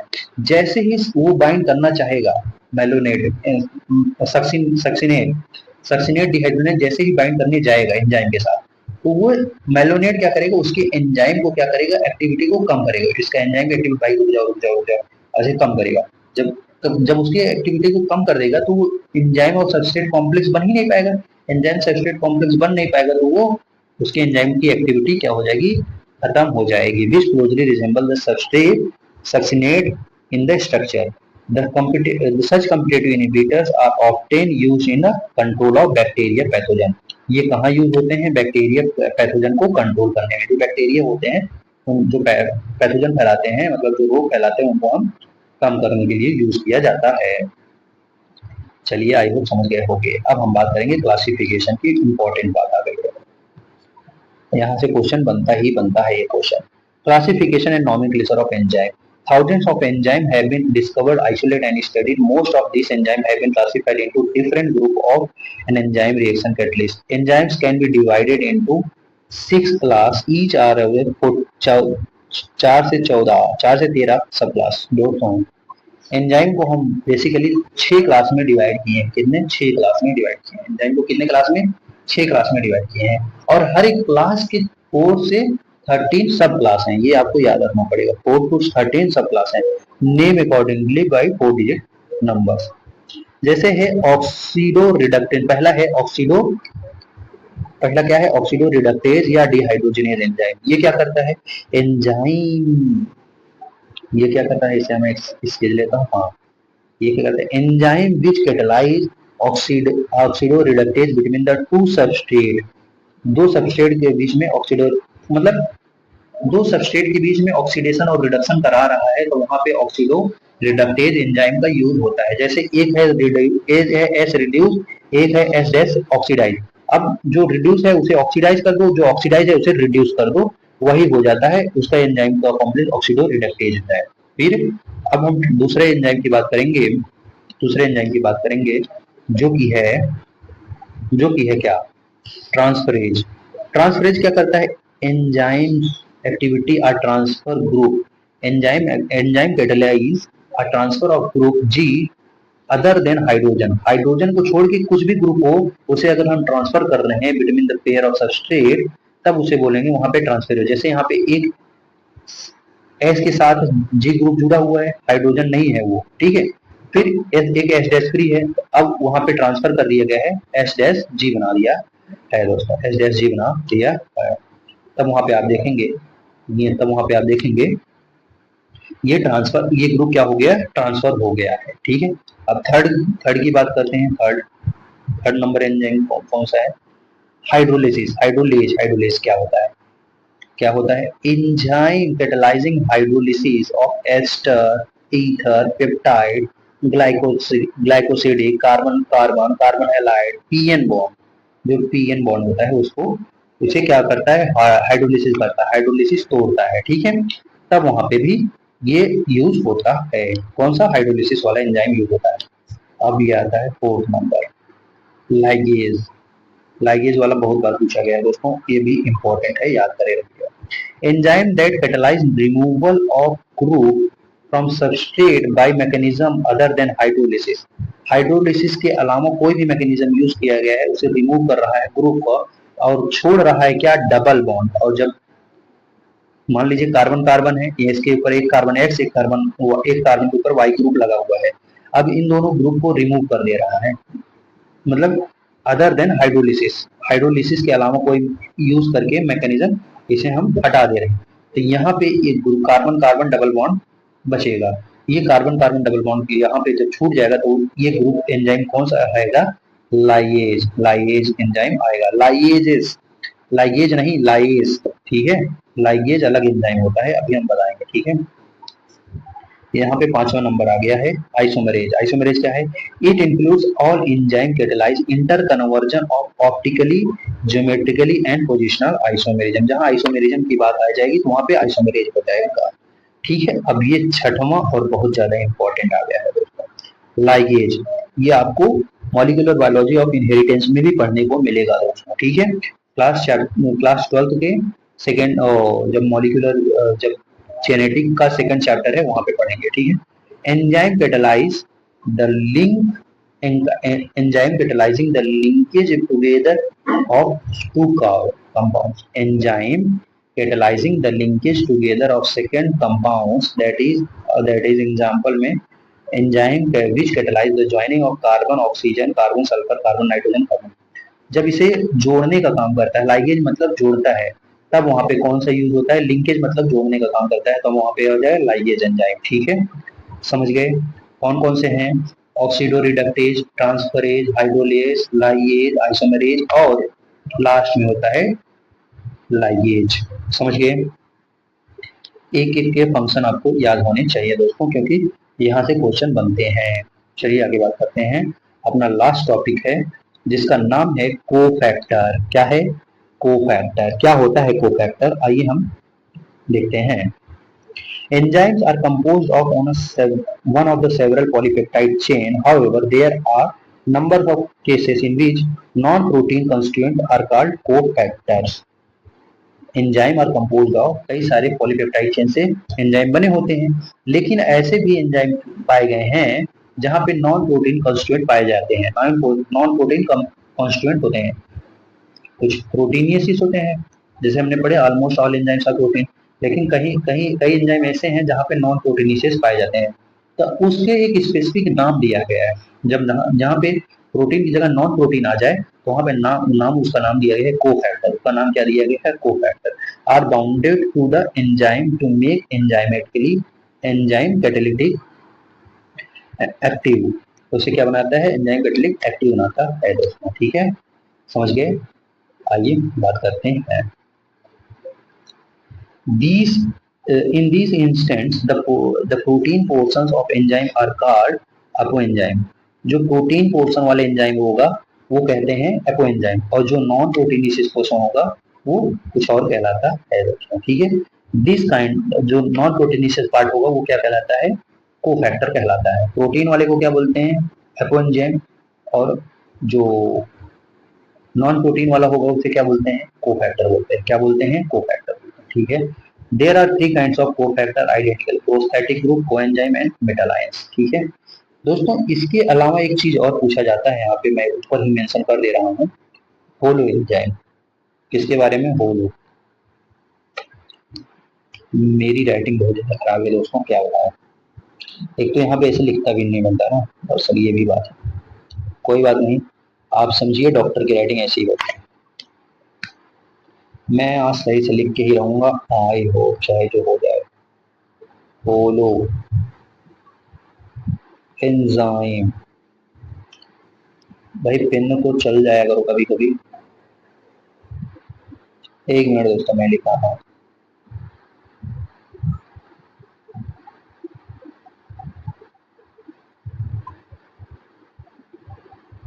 होलो एंजाइम क्या होता है दोस्तों? ये एपो एंजाइम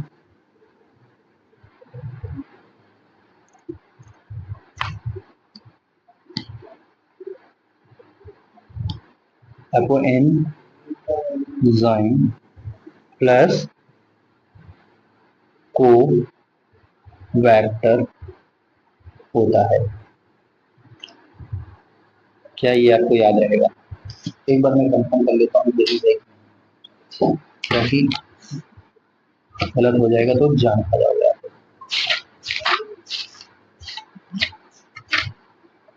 सॉरी सॉरी, यहाँ पे होगा को एंजाइम होगा,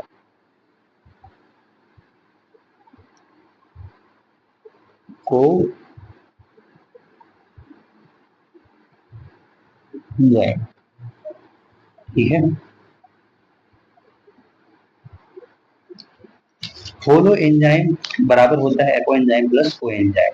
ठीक है, ये आपको पता होना चाहिए, ये कई बार डायरेक्ट एग्जाम में पूछ लेते हैं दोस्तों। ठीक है, चलिए अब हम कोफैक्टर की बात करेंगे। पहला कोफैक्टर, तीन कोफैक्टर होते हैं, प्रोस्थेटिक, कोएंजाइम एंड मेटालायन।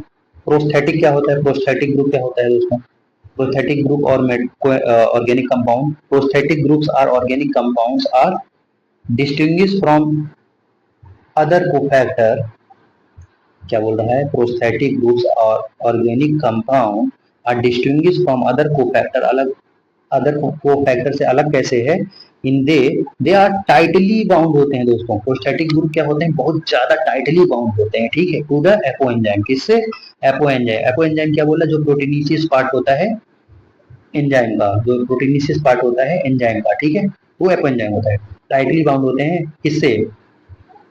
तो प्रोस्थेटिक ग्रुप टाइटली बाउंड होते हैं एपो एंजाइम से। ठीक है, समझ गए? फॉर एग्जाम्पल इन पर oxidase and catalyse, peroxidation catalase which catalyze the breakdown of hydrogen peroxide to the water and oxygen।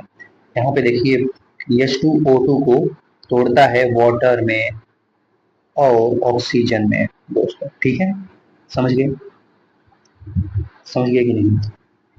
यहाँ पे दो ऑक्सीजन ले लिए, 2 2 4, ये हो गया 2 दूना 4, तो 2 हो गए और ये 2 4 हो जाते हैं, ऐसे बैलेंस हो जाएगा। Heme is the prosthetic group and is the part of active site of enzyme। Heme एक prosthetic group होता है जो पार्ट होता है एक्टिव साइट का, ठीक है। ये इंपॉर्टेंट है दोस्तों, याद कर लीजिएगा क्योंकि अब हम स्केज ले रहे हैं दूसरे वाले में। को एंजाइम की बात करें, coenzyme are also organic compound but their association with coenzymes are only transient. अब इसका जो ट्रांजिस्ट होता है दोस्तों, मतलब परमानेंट नहीं होता है, थोड़े समय के लिए ही होता है, ठीक है। Usually occurring during the course of catalysing, जब ये हम कैटेलिसिस करने लगते हैं तभी ये यूज होता है। Further coenzyme serve as cofactor in a number of different enzyme catalytic reaction। The essential chemical component of many coenzymes are vitamins। कई सारे कोएंजाइम कौन कौन से हैं, विटामिन होते हैं। जैसे कि coenzyme nicotinamide adenine dinucleotide NAD and NADP होता है, ठीक है। NAD एंड NADP होता है, जैसे कि विटामिन नियासिन में पाया जाता है, कंटेन विटामिन नियासिन, ठीक है। समझ गए। NAD NADP कहाँ पाया जाता है, ये विटामिन नियासिन में पाया जाता है। समझ गए होगे आई होप। तो चलो आगे बात करते हैं। आगे क्या है दोस्तों, number of enzymes required metal ions for their activity which forms coordination bond. यहाँ पे कौन सा बॉन्ड बनता है, कोऑर्डिनेशन बॉन्ड बनता है with their side chain of active side and the same times of forms one और more coordination bond with the substrate. किससे बॉन्ड करेगा, सबस्ट्रेट से। एग्जांपल में zinc is a cofactor of proteolytic enzyme और carboxypeptidase. Carboxypeptidase का ये proteolytic enzyme होता है दोस्तों, ठीक है। समझ गए। अब आइए एक बहुत इंपॉर्टेंट बात बताते हैं आपको, क्या है, catalytic activity is lost. Catalytic activity खत्म हो जाएगी कब, when cofactor is remove from the enzyme. जब एंजाइम से हम कोफैक्टर को निकाल लेंगे, जब एंजाइम से हम कोफैक्टर को हटा लेंगे तो उसकी जो कैटालिटिक एक्टिविटी हो जाएगी वो लॉस्ट हो जाएगी, खत्म हो जाएगी दोस्तों। which which testify that they play a crucial role the catalytic activity of enzyme। जो मतलब कोफैक्टर होते हैं वो क्रूशियल रोल प्ले करते हैं कैटालिटिक एक्टिविटी में दोस्तों, ठीक है। बाकी आपको समरी में एक इम्पोर्टेंट पॉइंट यहाँ पे दिखेगा, कहाँ पे, ये वाला देखिए, कहाँ गया, नो कहाँ गया भाई, कंपाउंड आगे है क्या, हाँ इस पेज पे है शायद,